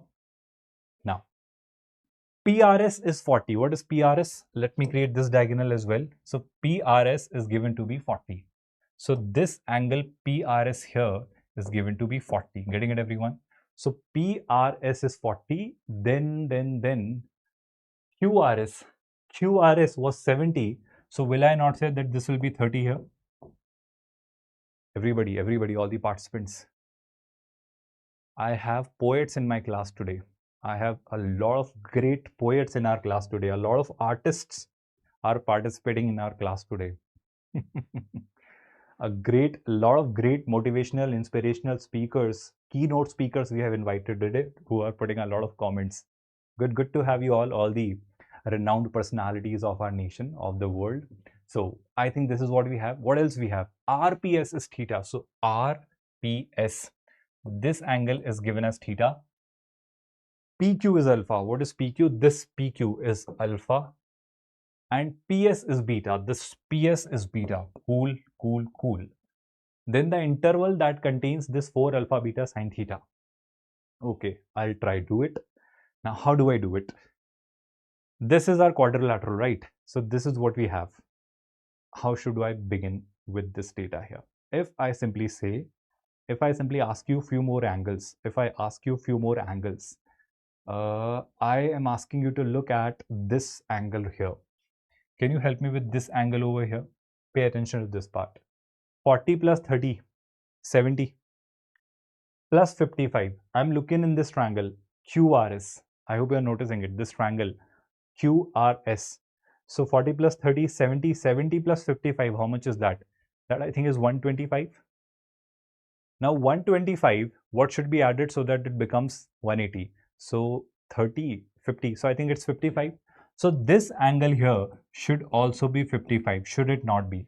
Angle QSR, will it also not be 55? This will be over by 130 possibly. I'll not stretch it unnecessarily. I understand the importance of your time. So I'll try to culminate it by 130. But I'll be discussing some significant and important questions here, which will add a lot of values to your knowledge. So if I look at this triangle QRS, are you not noticing that in triangle QRS 55, 55, so if this is 1, this will also be 1, isosceles triangle? Everybody with me on this so far. Now, I am asking you to look at two triangles. Which two triangles? What are we asked? So technically, if I crack alpha and beta and theta, I think I'll be in a position to work out my answer. Yes, I will be in a position to finally state my answer. So what I'm trying to do here is one thing. What is that one thing? That one thing is, what is PR here? We don't know that PR. So I am going to talk about two triangles here. Two triangles here. Which two triangles shall I take PQR? Let me take triangle PQR, right? But before I take PQR, let me talk about few more angles here. I hope you can help me with this angle over here. Can you? This is 70, this is 30, so this overall is 100. So this clearly should be 80. Did you all get it or not? Right? So in triangle PQR, if I ask you to apply sine rule, I hope you remember sine rule. Side's length upon its sine ratio should be equal to another side's length upon its side ratio. I hope you do remember that. So sine rule I'm thinking to apply. So QR, which is 1 upon sine of angle opposite to 1 is 80. So this is sine 80 degree, of course. Few more sides if I take, it should be taken as alpha. So alpha is the length of this side. Opposite to alpha, the angle is 30 degrees. So it should be sine 30. I hope you got this. Sine 30 is, we all know, 1 by 2. So when 1 by 2 comes here, it is alpha, which we crack as 1 by 2 sine 80 degree. Or shall I repeat this part? Give me a quick update on this. Everybody comfortable the way we have found alpha? My favorite Marvel character. All are good, I think. All are great, aren't they? Now, we when talk about the next value, this triangle PSR, this triangle PSR, if I talk about, right? Captain America is my favorite because of its values, his virtues. He does not give up. He doesn't give up, right? I hope you'll remember it. Do you remember that dialogue? I can do it all the day. I can do it all the day. That's the spirit which is needed in JEE Advanced. So be Captain America in JEE Advanced. Will you all?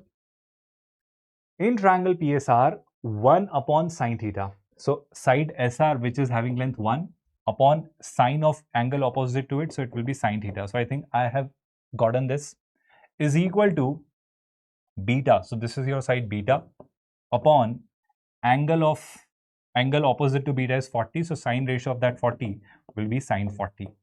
From here, do we have beta sine theta? I think from here, I'll not hesitate in saying that sir, beta sine theta is sine 40. Everybody got that? So I think I have reached to a good conclusion where I can finally come up with the answer to this question, possibly in the next few steps. How? Have a look at that. We are asked alpha, 4 alpha beta sine theta. 4 alpha beta sine theta. We are asked the value of 4 alpha beta sine theta. So this is alpha. So if I need to write 4 alpha beta sine theta, what would that be? 4 is 4. What is alpha? Alpha is 1 by 2 sine 80 degree. And what is beta sine theta? Sir, beta sine theta we have just worked out is sine 40. This over here in the numerator is sine 40. Everybody got this? Or shall I repeat this? Now, sir, what are you suggesting here? I am suggesting that 4 by 2 without any hesitation should be taken as 2. So this is 2 by sine 80 can be written as 2 sine 40 cos 40, which you should do in one step. You should avoid writing all of this because something you must have noticed in the numerator. Sine 40, sine 40, 2 do cancelled. So it is clearly sec 40. It is clearly sec 40. How do we find sec 40? How do we find sec 40? Let's talk about that, right? Are there any doubts so far, students? Mohit Chaudhary is asking alpha. Alpha, we have already worked out. Did we not? This was alpha. 1 upon 2 sine 80. Do you remember that? Now, sec 40 is I'm trying to work out. If I could do that, my job will be done. If you don't understand sec 40, let's talk about cos 40 first of all. You give me some data or information about cos 40 and cos 45. Can you talk about cos 40 and cos 45? I don't know cos 40, but what I know is cos 45, which is clearly 1 by root 2. Which is 1 by root 2. Sir, both are positive. Cos 40 is greater than cos 0. Both are positive. So if both are positive and if I take their reciprocals, I hope I wouldn't hesitate in saying the sign of the inequality changes. Got it or not, everyone? I'm really sorry. I am really sorry. I'm really sorry. This is cos 40. This is cos 45. Let me correct it. I'm really, really sorry. Between 0 to 90, this is the graph of cos. So cos between 0 to 90 is decreasing. So if it is decreasing, cos 40 will be greater than cos 45. I'm really sorry. In the flow, while checking the comments, I lost my focus. I hope you are getting it. Cos 40 should be greater than cos 45. So cos 40, I don't know, but cos 45, we know, is clearly 1 by root 2. So if I'm taking the reciprocal, both are positive, the sign changes. So when the sign changes, cos 40's reciprocal is sec 40, and when the sign changes, it is less than root 2. So we have cracked that sec 40 will be less than root 2. Of course, it will be positive. So sec 40 is less than root 2. Option A is correct. Then the intervals that contains. So where do you commit the mistakes? Sir, 1 and 2. 1 and 2. Can we say something about this? I think this is not 1 and 2. The option should have been 1 to root 2. The option should have been 1 to root 2. So this is also fine. The option B was 1 to root 2. So that is also fine. But it cannot be greater than root 2. It cannot be greater than 2 root 2. This option was 1 to root 2. So option B is also correct. Because why 1 to root 2? Because here, pay attention to this part. Cos we know is 1 at 0. So this will be between 1 to root 2. So that option is also fine. So I'll say option A and B both are correct. If you are in the rush, you very quickly get the answer and you mark option A and you forget B. You'll get the partial marks. That's the loss here. So take care of this. Option A and B both are correct, which means in this question, most of you must have gone with option A and B. Top responses. Why am I not seeing the names? No worries, but I'm hoping that now you have understood it. How should you approach this category of questions? Shall we move towards the next set of questions here? This one, again an interesting one and a beautiful one that you solve with the help of graphs. How? Let's talk about that. Yes, that's exactly Silver Boy. That's good. Both option A and B are the correct options if I make that correction here. This is your f of x, right? But we are interested in what? We are interested in this. F of x is your x sine pi x, cool, where x is positive, okay, where x is positive, mind you. Then for all natural numbers, f dash x vanishes at, okay, so f dash x is they are interested in. So let me find f dash x first. Let me try and find f dash x first. So f dash x, if I'm trying to find, I hope derivative of x is 1, so it is sine pi x, then x as it is, derivative of sine pi x is cos pi x, and derivative of pi x is pi. Did you all get this? Now I want where does it vanish, which means it should be put equal to 0. So if it goes on the other side, sine pi x is equals to negative of this, sine upon cos is 10, so it should be 10 pi x is equals to minus pi x. So I want to check when do they coincide or how many times, or in these zones I need to check its validity. I'll say I'm not asked the exact value or the roots of the solutions, nor I can. Humanly, without more tools, it is less possible, especially in an exam like JEE Advanced. So what I'll say here is, let me try and draw the graphs. 10 pi x, it is not 10x, it is 10 pi x. So when I'm willing to draw the graph of 10, I hope you're understanding, we are looking for the positive values of x only. So the graph will exist on the positive side of x only. I'll not bother about the negative side of the x-axis. That's what you should have checked. So what about the graph of 10x? Do we know about something about the graph of 10x? I hope we do know that, sir, this is how the graph of 10x comes into picture, right? These all values get replicated somewhat like this, and this is how you see the graph coming into picture. I'll ask you to be more accurate and precise with the graph part, because that will help you in getting the answer more accurately. Otherwise, you may go wrong. So when you're solving the number of solutions kind of question with the help of graphs, you should be more careful with these things, right? So this is between 0 to pi by 2 for 10x. Pi by 2 to pi, this is how it goes like, then this is how it goes like, then this is how it goes like, and so on. It keeps on going like this. But problem here is it is not 10x. The graph which we are trying to draw here is 10 pi x. So if I want to call this point pi by 2, x should be 1 by 2 here. If I want to call this point pi, x should be 1 here. So I think we have gotten this interval 1 by 2, 1 by 2. So 1 plus 1 by 2 is 3 by 2. 3 by 2 plus 1 by 2 is clearly 2, and so on. I think we got a good result here, or good conclusion here. Now the next part you all must be focusing upon is that, sir, first function you took as, let's say, one of the functions was this, which is 10 pi x, which you have drawn. Now, other function which you are trying to draw is minus pi x.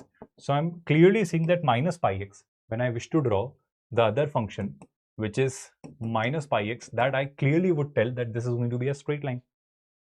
A straight line with negative slope, which means obtuse angle with the positive x-axis. So I hope you are comfortably understanding that when you wish to draw a straight line, I hope with a negative slope, it is drawn somewhat like this, passing through origin, of course.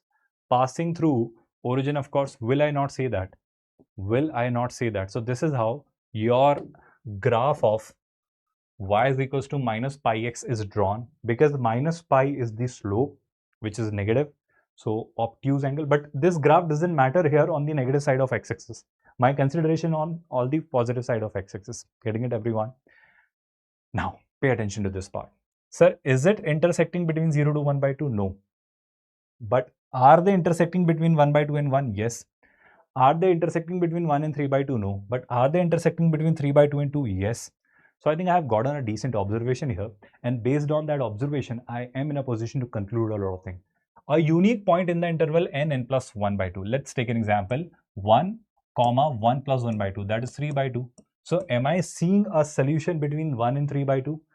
Between 1 and 3 by 2, they are not intersecting at all, which means option A is false. Then n plus 1 by 2, n plus 1. So let's say if I take n as 1, this is not comma. So 1 plus 1 by 2, which is what? 3 by 2. 1 plus 1, that is 2.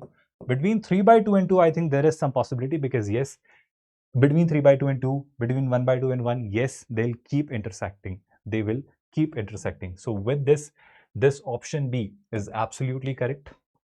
A unique point in the interval n plus 1, which means there should be a solution in 1 and 2, there should be a solution in 2 and 3, and so on. Let's check that.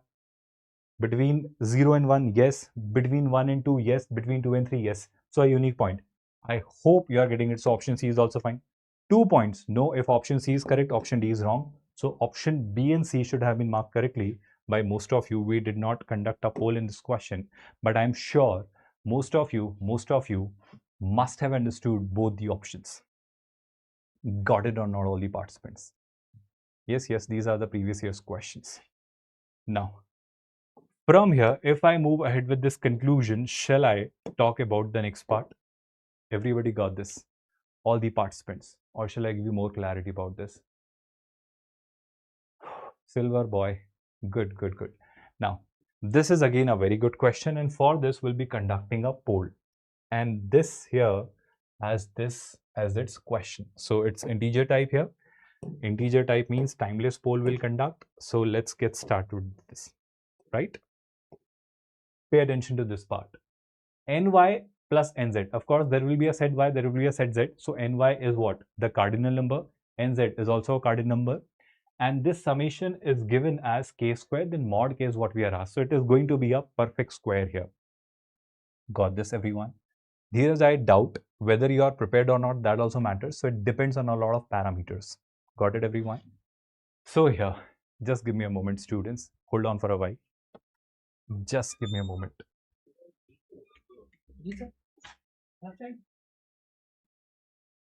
ये block कर दो इसको. आप बोल दो call करके. हाँ बोल दो.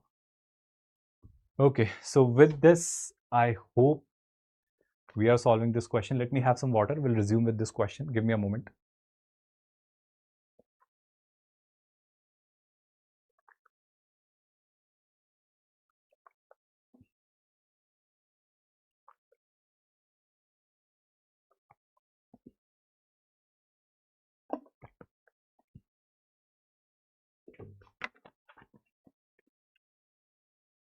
All right. Good, great. That is also fine, Mohit, with the previous question if you're asking. S is a set 1, 2, 3, 4, 5, 6. X is first of all a set which takes these 6 integral values, right? Great, cool, perfectly fine. Then the set of all relations are from S to S, that satisfy both the following properties. This relation, first of all, should have exactly 6 elements. Dheeraj, I think I have already answered your query. And for each A to B belongs to R, we have A minus B's magnitude should be greater than or equal to 2. Now, greater than or equal to 2. Okay. So first of all, if I try and define this relation, how will I do it? Let me try and help you with that relation here. Let me try and help you with that relation here. So let's say if I take, this is your A, this is your B, let's say. So A to B is what? We are defining this relation as. So let's say if I take A as 1, so what can be B? B cannot be 1, B cannot be 2, but B can be 3, 4, 5, 6, 3 minus 1, 2, 4 minus 1, 3, 5 minus 1, uh, 4 and 6 minus 1 is 5. So they are perfectly acceptable. Then what about 2, 3, 4, 5, 6? For 2, I cannot have 1, 2 cannot be there, 3 cannot be there. So I'll have 4, 5 and 6. I hope you're getting it. For 3, what will I have? For 3, I'll have 1, of course, because 1 and 3, the difference is 2. Then 2 and 3 will not be there. 4, of course, will not be there, but 5 and 6 will be there. I hope you're understanding. I hope you're understanding it. Everybody, this part. Now, let's check it for 4. So 4 means what? 4 minus 1, 3 acceptable. 4 minus 2, that is acceptable. 4 minus 3, not acceptable. 4 minus 4, 4 minus 5, no. But 4 minus 6, perfectly acceptable. For 5, 1 and 2 and 3 are perfectly fine. 4 and 5 and 6 will be discarded because 4 is 1, 5 minus 5 is 0, 5 minus 6 is also 1. 6, I'll say 1. For 6, I'll say 1, 2, 3 and 4, but 5 and 6 will be discarded. So these are going to be the total number of pairs which you could have directly or which you could have quickly gotten. Got this or not, all the participants? This means here, I hope you are clearly seeing, if I ask you the total number of possible pairs which are getting formed, 1, 3, 1, 4, 1, 5, 1, 6, which means 4 pairs here, then 3 pairs here, then 3 pairs here, then 3 more pairs here, then 3 more here, and 4 here. So these are the total acceptable pairs which are fulfilling this condition. But I am asking you to create a relation R which has exactly 6 elements. Which has exactly 6 elements. So if there is a relation R which has exactly 6 elements, then let's talk about set Y. Let's try and create this set Y. R belongs to X. Good, Silver Boy, that's a good observation. The range of R has exactly one element. Z, R belongs to X. Okay, we'll talk about Z later, but let's talk about Y first. Let's talk about Y first. Lagging. Let's talk about Y first. Give me a quick response. Am I clearly audible, students? Am I clearly visible, everyone? Let me check whether it is working fine or not, because it is lagging at my end. It is lagging at my end. Let me see what is the possibility here.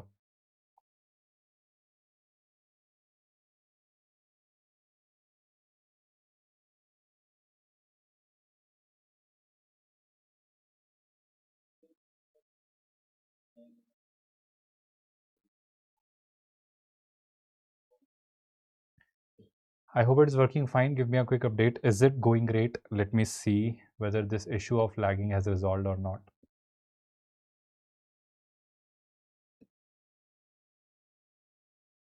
Let me see whether it is resolved or not. I hope I'm clearly audible.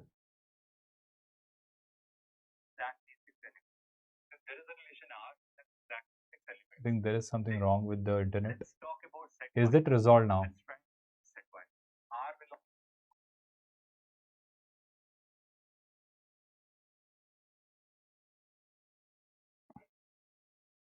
Is it lagging, students?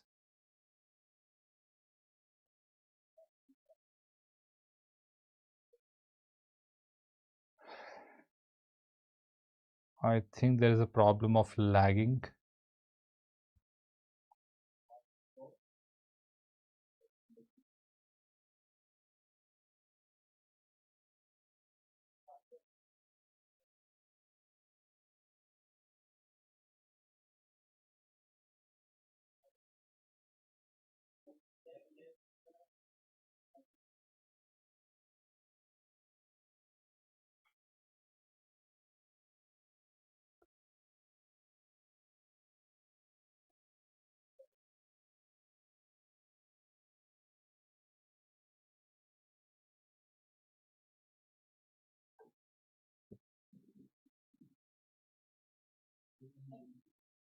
Just give me a quick update. Am I clearly visible and audible? If I'm not, I think we'll have to change the stream.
Hello, hello, hello. Students, give me a quick response. Is it resolved now? Is it working fine now?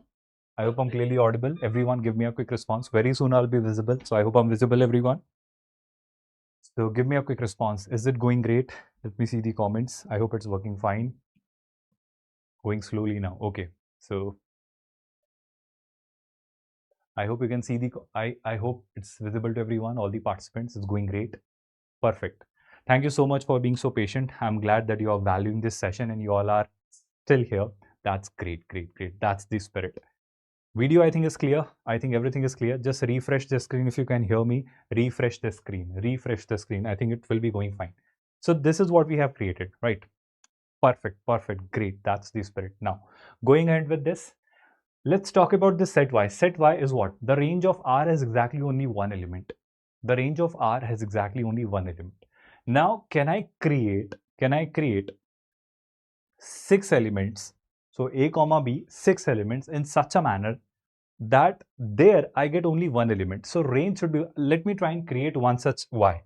So let me try and create one such y. Let's say I'm trying to create one such y. So this should be 1, this should also be 1, this should also be 1, this should also be 1. So 1, 2, 3, 4, 5 and 6, because there should be first of all 6 elements. There should be first of all 6 elements. So this, let's say, is our one such y.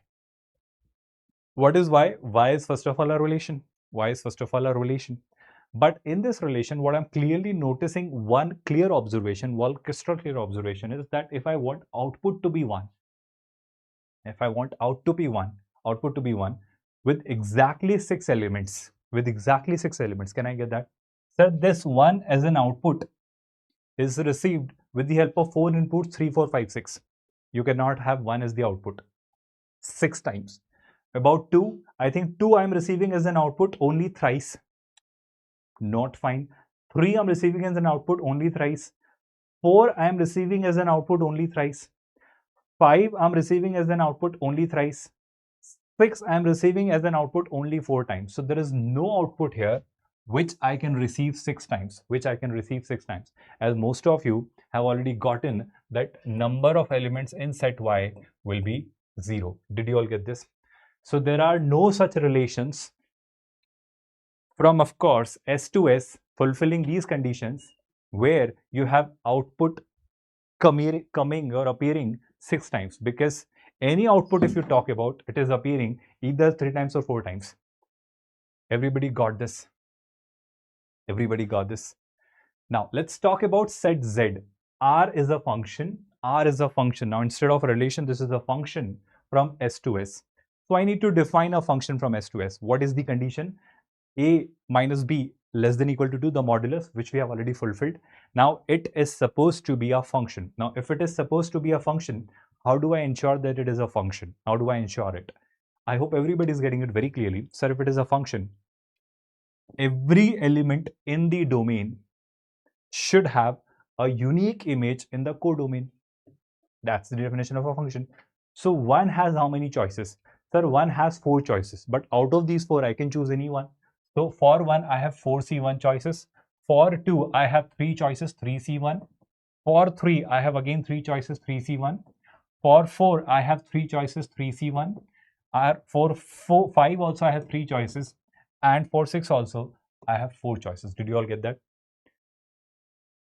Shall I repeat this part? Everybody got this explanation that why are these many number of functions I'll be able to form from S to S based on these constraints or conditions, or shall I re-explain that part? I repeat. 1, 2, 3, 4, 5, 6 are the inputs.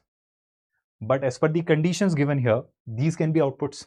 So one has 4 choices, 3, 4, 5, 6. But as per the definition of the function, this has to be either 3 or 4 or 5 or 6, only one of them. So one has 4 choices, out of which one will be picked. So 4C1, 3C1, 3C1, 3C1, 3C1, 4C1. With this is our ny plus nz. So what is nz? This is the number of elements or functions in the set z, where this is 4 square 3 to the power 4. This is 4 square into 3 to the power 4. Reading it, everyone? So this is nz. Ny plus nz will be this only. So this we are given as k square. So k square we have received as 4 square 3 square whole square, right? So if somebody asks you k, K here will be, of course, mod K I'm directly writing, will be 4 into 3 square. So 9 into 4, that is 36, should be the correct answer here. Let me see how many of you got this. 36 was supposed to be the correct answer. Priyadarshan, that's good, Priyadarshan. I'm glad you answered it. 9 minutes you took, but yes, it was absolutely a time consuming question, but yes, it was supposed to be done by in 3 or 4 minutes as well, if you did understand the question quickly. Are we clear on that, all the participants? Shall I move towards the next question then? Let us solve the next one. Again, a very good one, a very insightful one. And let's see how do we solve this one. There is a function defined from 0 to pi to r, defined by f theta, which is given by this. And this function has local minima at theta. These are the points where this is attaining the minima. Then they are asking you sum of all these values, where all these values angles are between 0 to 1. Okay, we'll talk about that. Between 0 to 1, is it correct? I'll verify that. Okay, no worries about that. But let me talk about this conclusion. Can we say something about f theta? I hope you must have seen this kind of expression a lot many times. Have you not?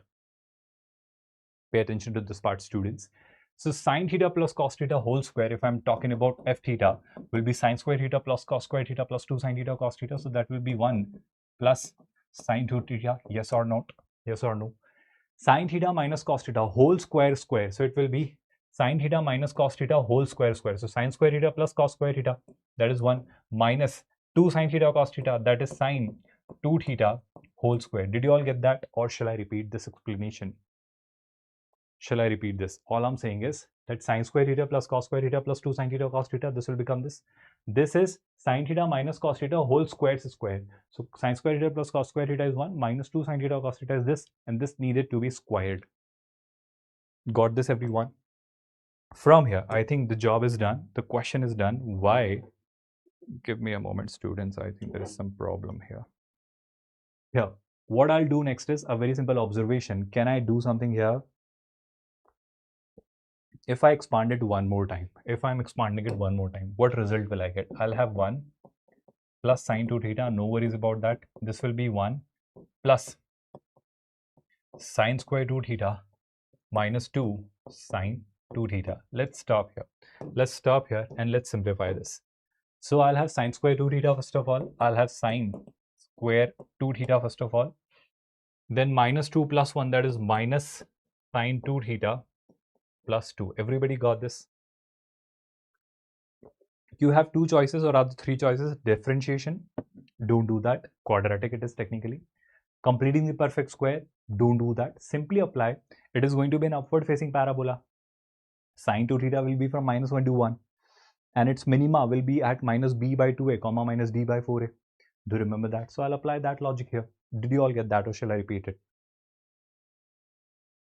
With that, if I continue here, I hope you're understanding it. It's minima. If you are treating it as, let's say you have not understood it. Let me try and make you understand it. Let's say sine 2 theta I'm taking as t. So how does it look like? Does it not look like t square minus t plus 2? So if it is a quadratic upward facing parabola, although t is between minus 1 and 1, let's forget that. Its minima will be at minus b by 2a. Let's check that minus b by 2a. So minus b by 2a here will be minus b, which is minus of minus 1 by 2a. And luckily 1 by 2 lies between minus 1 and 1. So I need not check it at minus 1 and 1 because those values will be upper ones. 1 by 2 will be somewhere in between. Getting it or not? I hope you're getting it very clearly. So at 1 by 2, which is going to be its minima, you need not verify it with AOD or with completing the perfect square. You can do it. So at 1 by 2, I'll have its minima. So you can put 1 by 2 here. That will be its minimum value. Or if you don't do that, you can say that, sir, you find minus d by 4. That will be its minimum value. Are we interested in its minimum value? No, we are not. Then what are we interested in? We are told that this is the point where it will have its minima. That's what we have in short. So I have concluded that this t is going to be 1 by 2, which means sine 2 theta will be 1 by 2. This is the point where I'll have its minima. Sine 2 theta is 1 by 2. What is 1 by 2? That is 30 degree. 30 degree is pi by 6. So sine 2 theta is pi by 6. I hope everyone is comfortable with this conclusion. So now, even if you forget that 1 by 2 or pi by 6, can you help me with sine 2 theta? So theta was from 0 to pi. Theta was from 0 to pi. So 2 theta will be from 0 to 2 pi. I hope you're getting it. So I need to check this value 1 by 2. Where do I attain this? Where do I attain this? If you are not confused, if you are not comfortable with this, I'll suggest one more approach. 1 by 2 is what? 30 degree. 30 degree is nothing but what? Pi by 6. Sin theta is equal to sin alpha. General solution 2 theta is given by n pi plus minus 1 to the power n alpha, which is pi by 6. Now, 2 I'll push there. So when I push 2 on the other side, what I'll be getting is, I hope I'm getting it comfortably now. So theta will be n pi by 2 plus minus 1 to the power n pi by 6 into 2, that is pi by 12. Got it, everyone? Got it, everyone? Now with this, I'll put n as 0. So when I put n as 0, 0 plus pi by 12, that is pi by 12. And I think that lies between 0 to 1, acceptable value. Then the next value, if I put n as 1, pi by 2 minus pi by 12, it is pi by 2 minus pi by 12. So if I say that this is 6 pi by 12, so it should be 5 pi by 12. That is still an acceptable value. Why? Because it is still less than, no, it's not less than 1, because 5 pi by 12, how much is that? Pi is 3. So 5 into 3 is 15. 15 by 12 is greater than 1. So this is not an acceptable value, because if I check this condition, I'm really sorry. It is lambda r pi. I'm really sorry. So lambda r should be less than 1. So 5 by 12, yes, it is less than 1. This is also an acceptable value. Nothing wrong here. Then the next part here. I'll check it further. So if I'm taking n as 2, it will be 2 pi by 2, which is pi. Then 2 means plus 1. So it is pi plus pi by 12. So how much will that be? It will be 13 pi by 12. But when I check this 13 by 12 is greater than 1. So I'll stop here, which means these are my two acceptable values here. What am I asked? I am asked lambda 1 plus lambda r. So lambda 1 is 1 by 12 and lambda 2 is 5 by 12. So I got to find 1 by 12 plus 5 by 12, that is 6 by 12, which is 1 by 2, which means 0.5 should be the correct answer here. I think somebody responded. That's good, Silver Boy. Great. That's good, Shri Harsha. That's good. Let's move towards the next question for the day. Let's see what do we get. Another beautiful, a very good question. How do you solve this? Give it a try. Of course, an integer input. So let me create a poll around this. A timeless poll we are conducting, and let's see how many of you get this. Quickly, everyone. There are no dropper batches for JEE in English, but we'll keep doing a lot of activities on YouTube in this manner to help you out with your preparation for JEE. Don't worry. Now, a normal with slope 1 by root 6. A normal with slope 1 by root 6 is drawn from the point 0 comma minus alpha. Okay, is drawn from the point 0 comma to the parabola x square is equal to minus 4ay, where a is greater than 0. Very good. This is something good. L be the line passing through. Okay, let me start drawing it so that we don't have to reread it again. So first of all, what am I given? That a normal from this point to this parabola. This is x square is equal to minus 4ay, where a is negative. So of course, this will be a parabola like this. I hope you have understood this. So this is your parabola, and there, this here will of course be the y-axis, and this here could be the x-axis. No confusion on that. Did you all get this? Now here, I am told that a normal is drawn. So a normal is drawn. So if a normal is drawn, let's say a normal is drawn like this. This is the normal, because of course here it could be the tangent. This could be the tangent. So if this is the tangent and this is the normal, I am told that this normal is drawn from the point 0 comma minus alpha. The moment you see 0 comma minus alpha, is it not y-axis? Is it not y-axis? So that means what? That means this should be, this point over here should be 0 comma minus alpha, where I can clearly see it will be on the negative y-axis. Of course it will be. And this is the point where technically I'm drawing this normal to this parabola, which is x square is equals to minus 4ay. This is alpha, this is a. So any point if I'm taking here parametrically, I'll say that point can be taken as y coordinate if I keep as minus 80 square, y coordinate if I keep as minus 80 square. So minus 4 minus 80 square into a, that is 4a square t square. So plus minus 280. So I'll take plus 280 here. So 280 comma minus 80 square will be the parametric version here. That's good. 2 is the answer. That's brilliant. Now, this here is the normal. This here is the normal. So one of the ways is, you know, the standard version of writing the normal to a standard parabola, although it is not that y square is equal to 4x, but you must have learnt all of them. But let's say we have forgotten that. So how do we derive it? Very quickly, let's quickly differentiate it. So it is 2x is equal to, I hope you're getting it, 2x is equals to minus 4a dy by dx. Everyone with me on this? Everybody understanding this, all the participants. X square is 2x, this is minus 4a, then derivative of y is dy by dx. Now there, if I am interested in dy by dx, what would that be? I hope you're getting it. Dy by dx here will be 2x by minus 4a. So it is 1 by 2 into x by a. So what is x?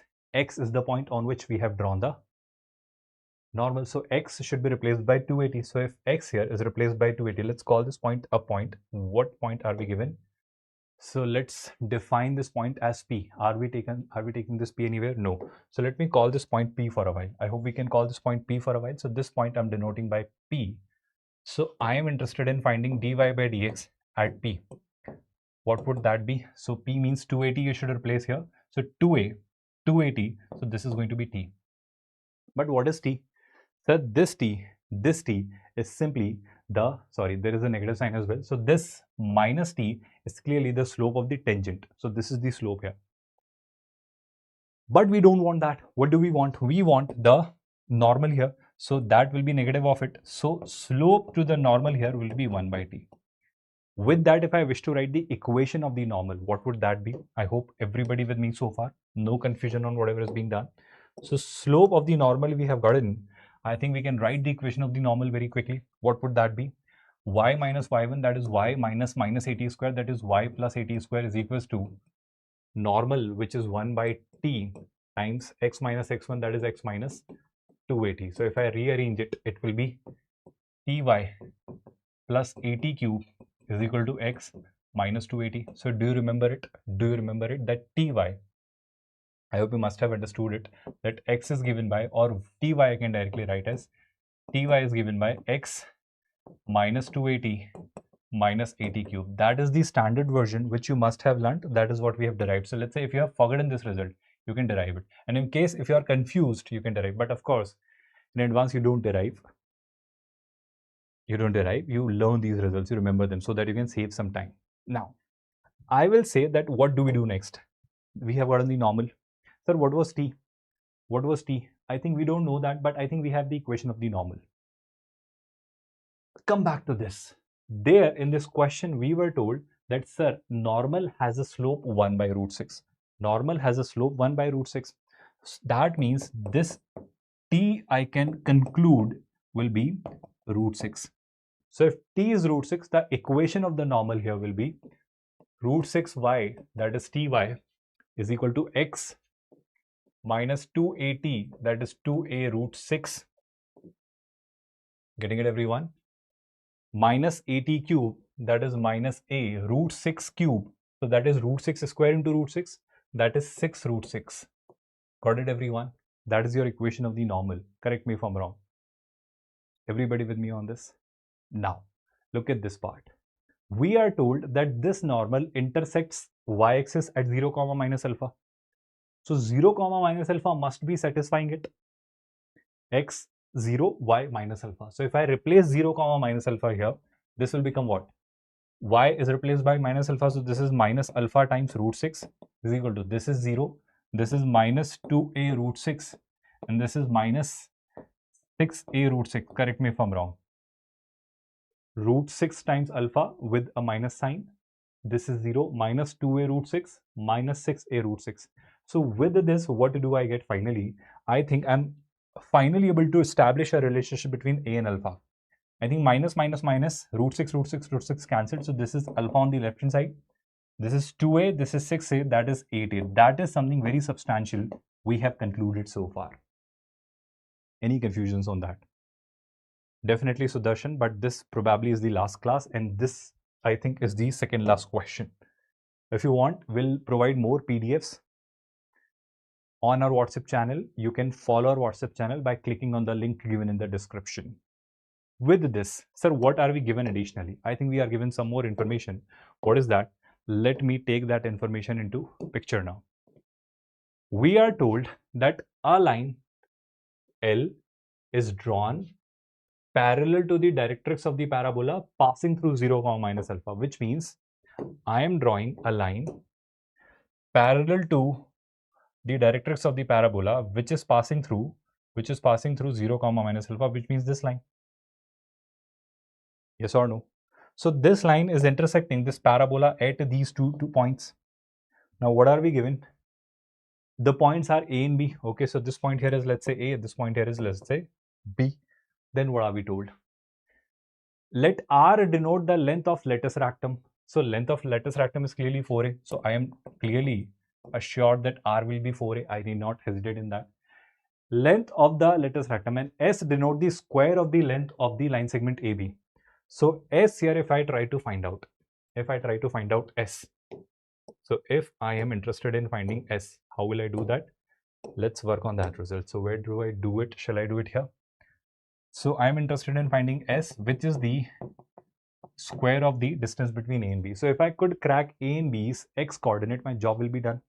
Are you not thinking their Y coordinate will still be minus alpha? So what is minus alpha? That is minus 8A. So B will have its Y coordinate as minus 8A. Getting it or not, everyone? B will have its Y coordinate as minus 8A. The same will be there with A as well. Its Y coordinate will be minus 8A. So if I replace this in this equation, which is x square is equals to minus 4A into minus 8A. So that is 32A square. 32 is 16 into 2. That is 4 root 2A. So this will be 4 root 2A. This will be minus 4 root 2A. So the distance between AB we have gotten is 8 root 2A. The distance between AB is 8 root 2A, but this is the square of that. So this is the square of 8 root 2A, which is what? 64 into 2. 64 into 2. That is 128A square. Shall I move ahead from this? Are you all understanding it? So S we have cracked 128A square, right? S we have cracked as 128A square. Now we are told one more thing here, one more information here, that R is to S is 1 is to 16. R is to S is 1 is to 16. So what is R is to S? 4A by 128A square is 1 is to 16. Are we not given this? So I think A and A are cancelled. 4 is basically 2 square. I think you can cancel it by yourself. 4 is clearly, this is 3, 2, 32. This is again 2. So that A goes there. This is A, which is 1 by 2.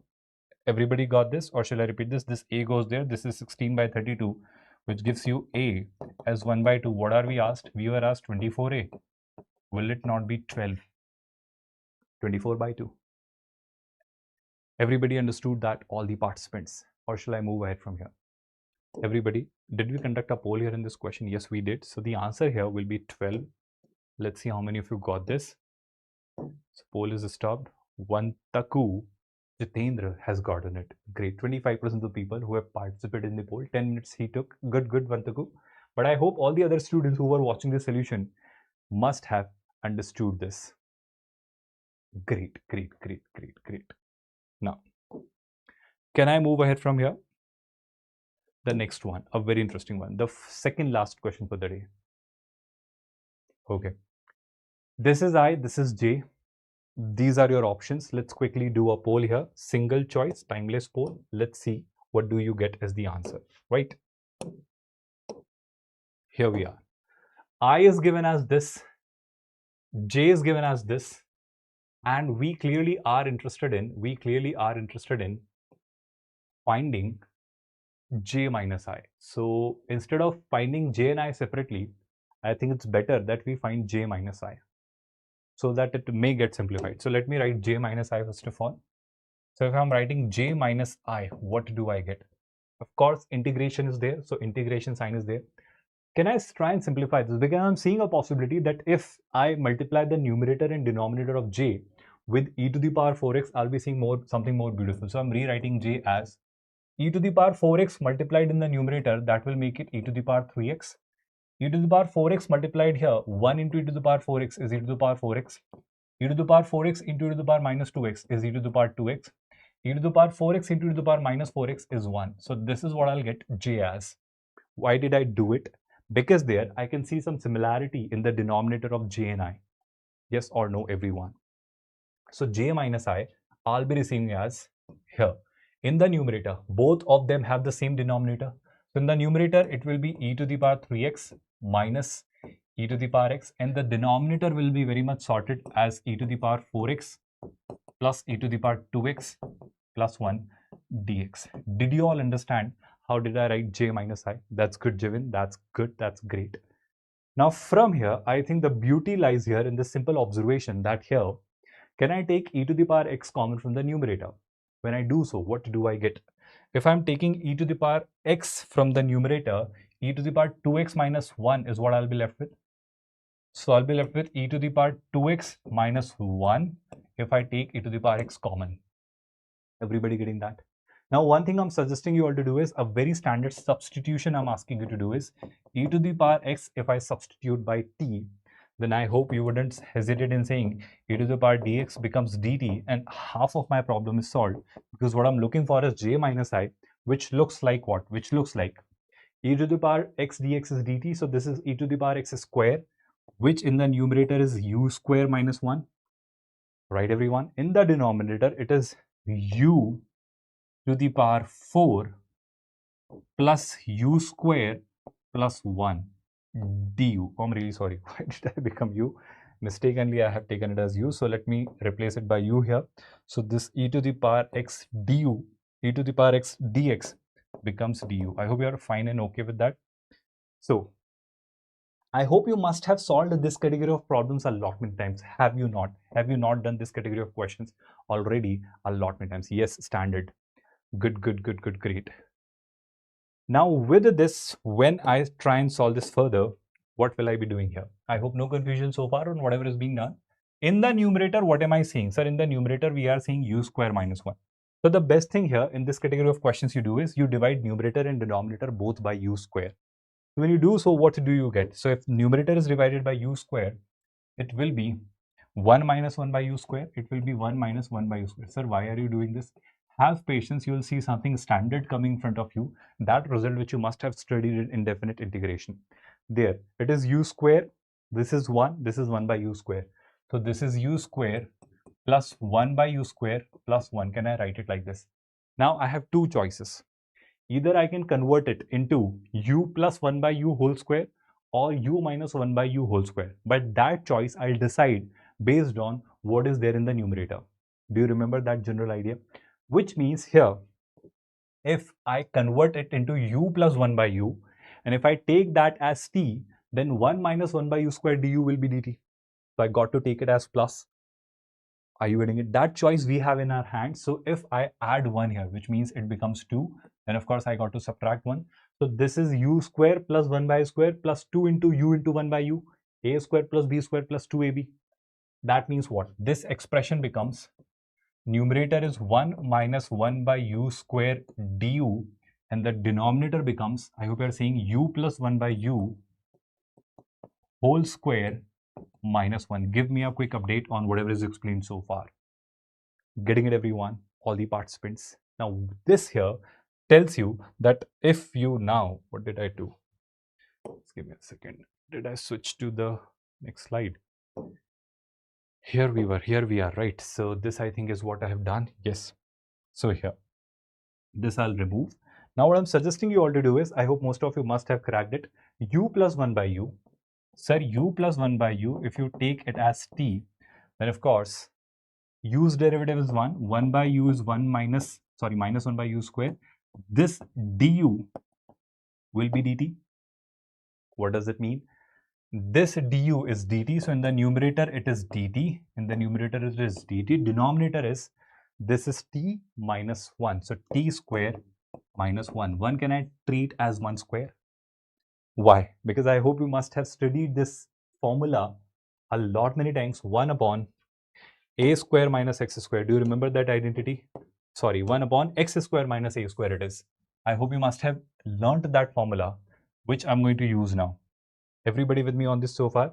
So my final conclusion will be 1 upon x square minus a square. Do you remember that? It is 1 upon 2a. So 1 upon 2a means 1 by 2 into 1 into log of mod of x minus a, which is t minus 1, upon x plus a, which is t plus 1, plus constant of integration. But what is t?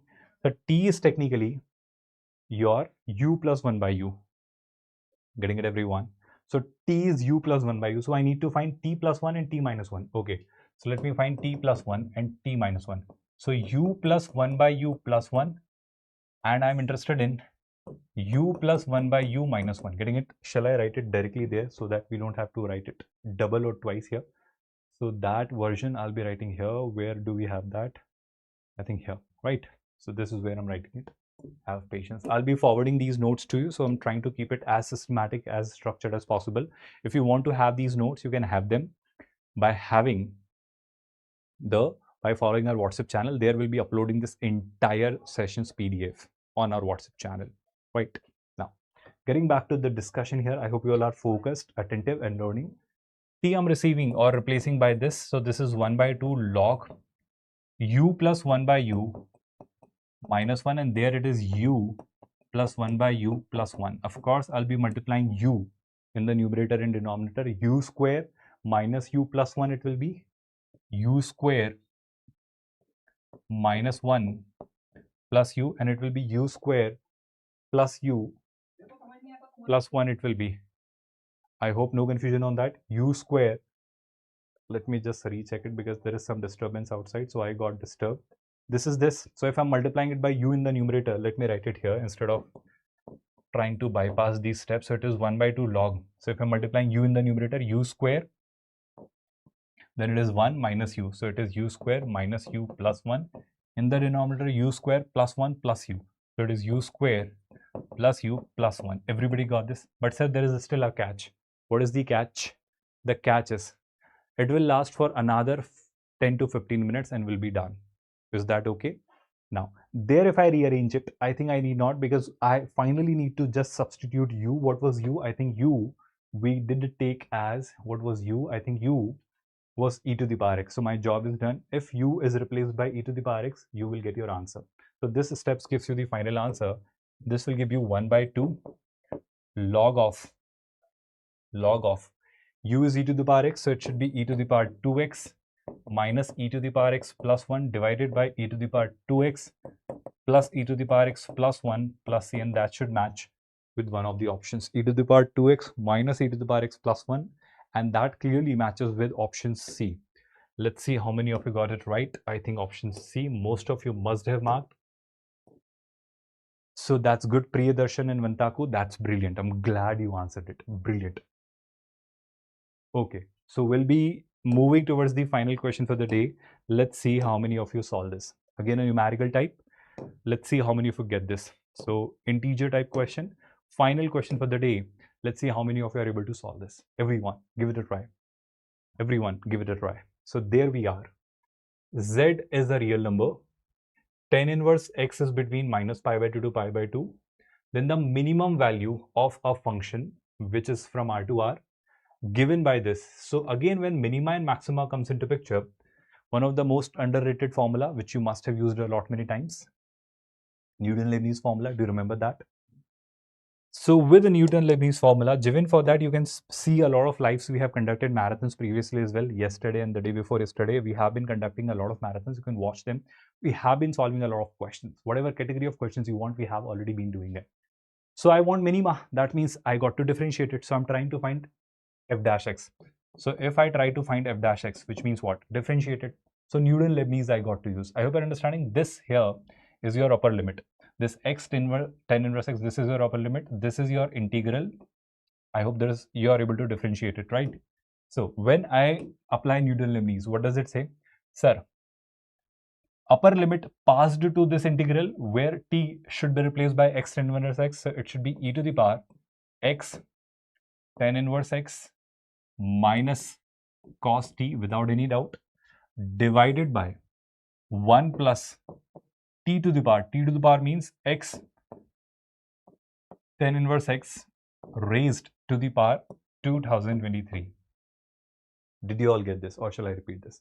This is your f of g of x into g dash x. Newton-Leibniz rule I'm applying. So I'm differentiating this x tan inverse x. So derivative of x is 1, tan inverse x as it is, plus derivative of tan inverse x is 1 upon 1 plus x square, x as it is. So it will be x upon 1 plus x squared. Did you all get this? Minus 0 into anything will be 0. So Newton-Leibniz rule simplifies this into this. Did you all understand this, or shall I repeat this? Now, from here, what are we interested in? Sir, we want to find its minima. Let's try and find its critical points. Which cos t? Thank you so much for that highlight, Bhavani. And I'm glad some of you are watching it sincerely. I thought everyone is here spamming this live, but some of you are sincerely watching it. I'm glad some of you are still there. So I think there it should be x tan inverse x. No, I haven't missed anything. Trust me. I have taken everything. I repeat, in cos t, I am really sorry. In cos t, I'm supposed to pass this, which is x tan inverse x. Thank you so much for highlighting it. Yes, I missed it. So cos of x tan inverse x. Now, don't get frightened or scared by this expression, which looks amazingly complicated. No, it is not. Trust me. Why? I am saying this because here I'll find the critical points. To find the critical points, I'll put it equal to 0. So when I try and put it equal to 0, can the numerator be 0? So it is exponent. Whatever this is, I'm not interested in that, but it is ultimately an exponent. So can this be 0? Okay, Priyadarshan, great. So this numerator can never be 0. It can never be 0. So that's resolved. Denominator anyways should never be 0. But if it becomes 0, no, it cannot. Tan inverse x, positive, x is also positive. Whenever tan inverse x is positive, x is also positive. Whenever tan inverse x is negative, x is also negative. So positive into positive, negative into negative, positive. So positive raised to an odd power, positive plus 1 will be something positive, but it is always positive. So the denominator is also never 0. So this expression was actually given to frighten you, to intimidate you. This doesn't matter at all. Then I should try and keep this as 0. Everybody getting this? So I'll try to keep this as 0. Okay. How do I do that? How do I do that? So now my simpler problem here, or my simpler observation, is boiling down to the simple conclusion that this should be put equal to 0. Right, everyone? Did you all get this? Now here. Can this be 0? So 2 tan inverse x formula, why and where? I don't think so that there is any need of doing that. I will say when can it be 0? That's what I'm trying to work out. But instead of doing it like this, how should I tell you this? This is f dash x, right? Because that factor is always positive. That doesn't matter. So that always positive into something is 0. So this something I'm trying to put as 0. So there, I am trying to do something which is, first of all, by observation only, will I not say that this will be 0 at 0? Because if I try x as 0, tan inverse 0 is 0, this is 0. So this will be 0 at 0. Other than that, if let's say x is negative, so we know if x is negative, tan inverse x is also negative. If x is negative, we know tan inverse x is also negative. So negative plus negative will be negative. Yes, both are odd. That's a very good observation. I'm creative. That's a very good observation. So negative plus negative is negative. So for all the values of x which are negative, it will not be 0. So for all the negative values of x, it is negative.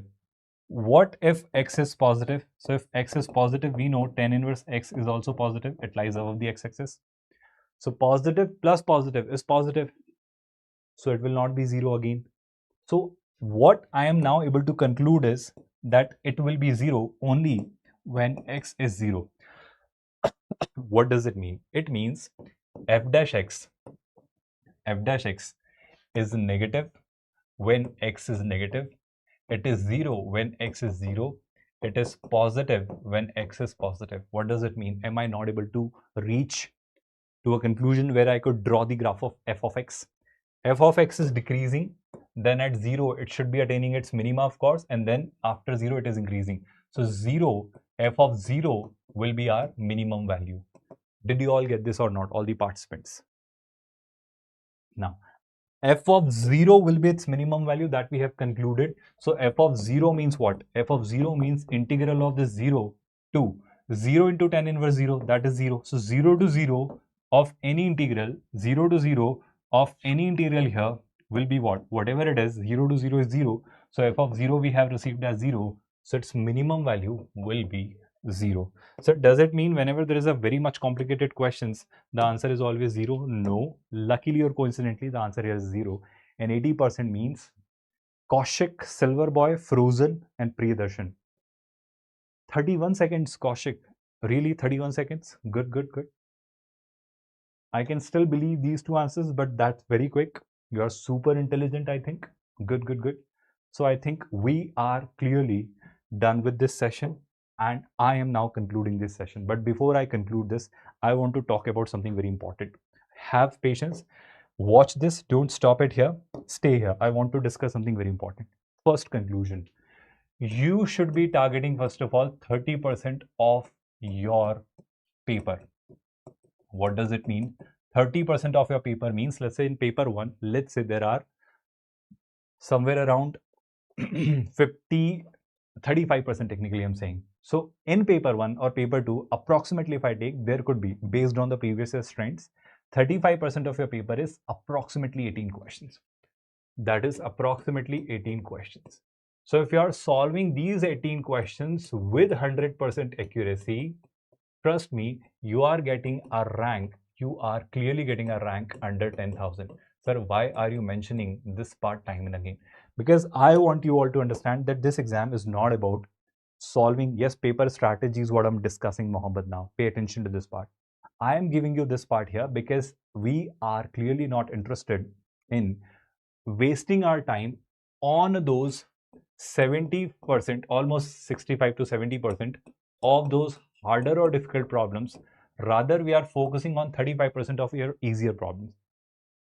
Easier does not mean the questions will be easy. Easier means you will be good at certain topics. You will be good with certain topics, certain areas. Those will be your areas where you are good at. So those core areas of yours where you are good at, as per your understanding, you should be able to think, or you would be able to crack that these are the areas where I'm good at. Pick those questions. Of course, there are two categories of questions. One are absolutely easy, which will be done by everyone.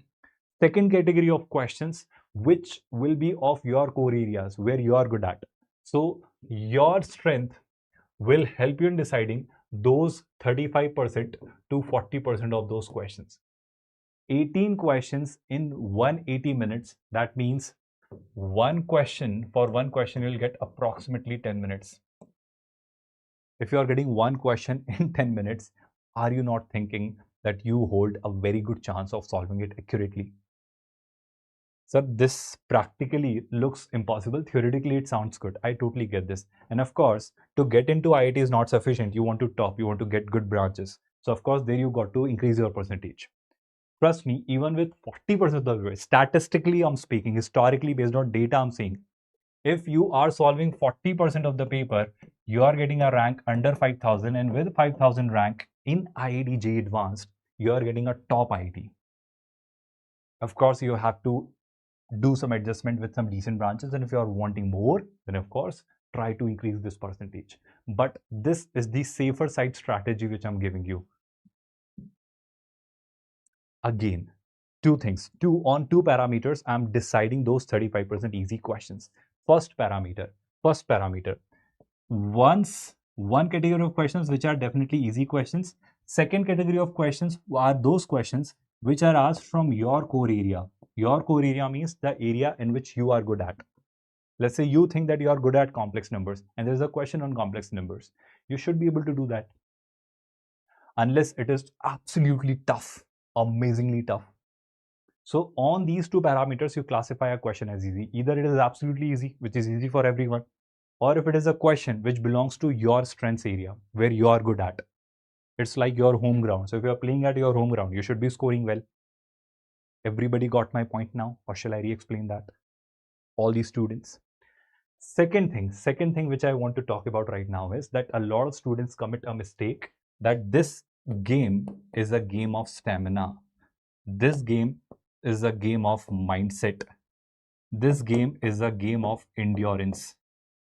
Which means, let's say paper one you have done where you were very aggressive, where you had this adrenaline rush, where you were attempting it with a lot of focus, you were playing a T20 match. And when you put all your efforts in paper one, you have your lunch, you discuss your paper one in that break, you get yourself completely tired and exhausted, and there you ruin your entire paper two. I'm telling you with my personal experience, I had a lot of students who were amazingly good, who had great chances of getting into IITs, could not get into IITs and had to satisfy themselves with NITs because they could not perform well in paper 2. They had the ability to score well in paper 2, but they did not have the stamina or endurance to play till paper 2. It is a test match. There you got to stay, there you got to stand there, you got to show your temperament. It should be decided by you, but more than 3-4 minutes is not advised, Jasmine. I think what I'm trying to answer you is. So everybody got this strategy. Are we clear on this? So try to start getting your body adjusted as per this demand. Paper one, paper two, the gap. The same routine you should follow for these 3 days, 4 days remaining days. Second thing, please, please, please don't push yourself more at this stage. Good students will be more relieved now, will be less stressed, will be sleeping more, will be eating well, and will be taking adequate sleep and rest so that they get their brain to be performing at its peak. Everybody got my point? So don't push yourself unnecessarily. Don't try to cover the syllabus more. Don't try to study everything now. Don't try to attempt mocks at night. Don't do or don't watch a lot of stuff now. Reduce your screen time. Focus more on getting your body adjusted to the requirement. I hope you're understanding it. Now you should start preparing through or with the help of some other factors on the basis of some other psychological, physical, mental aspects. Had I cleared myself? Are we clear on this? Can we call it a day now? Thank you so much. You have been a great audience. Take a good care of yourself. Good day, everyone. Wish you all the very best.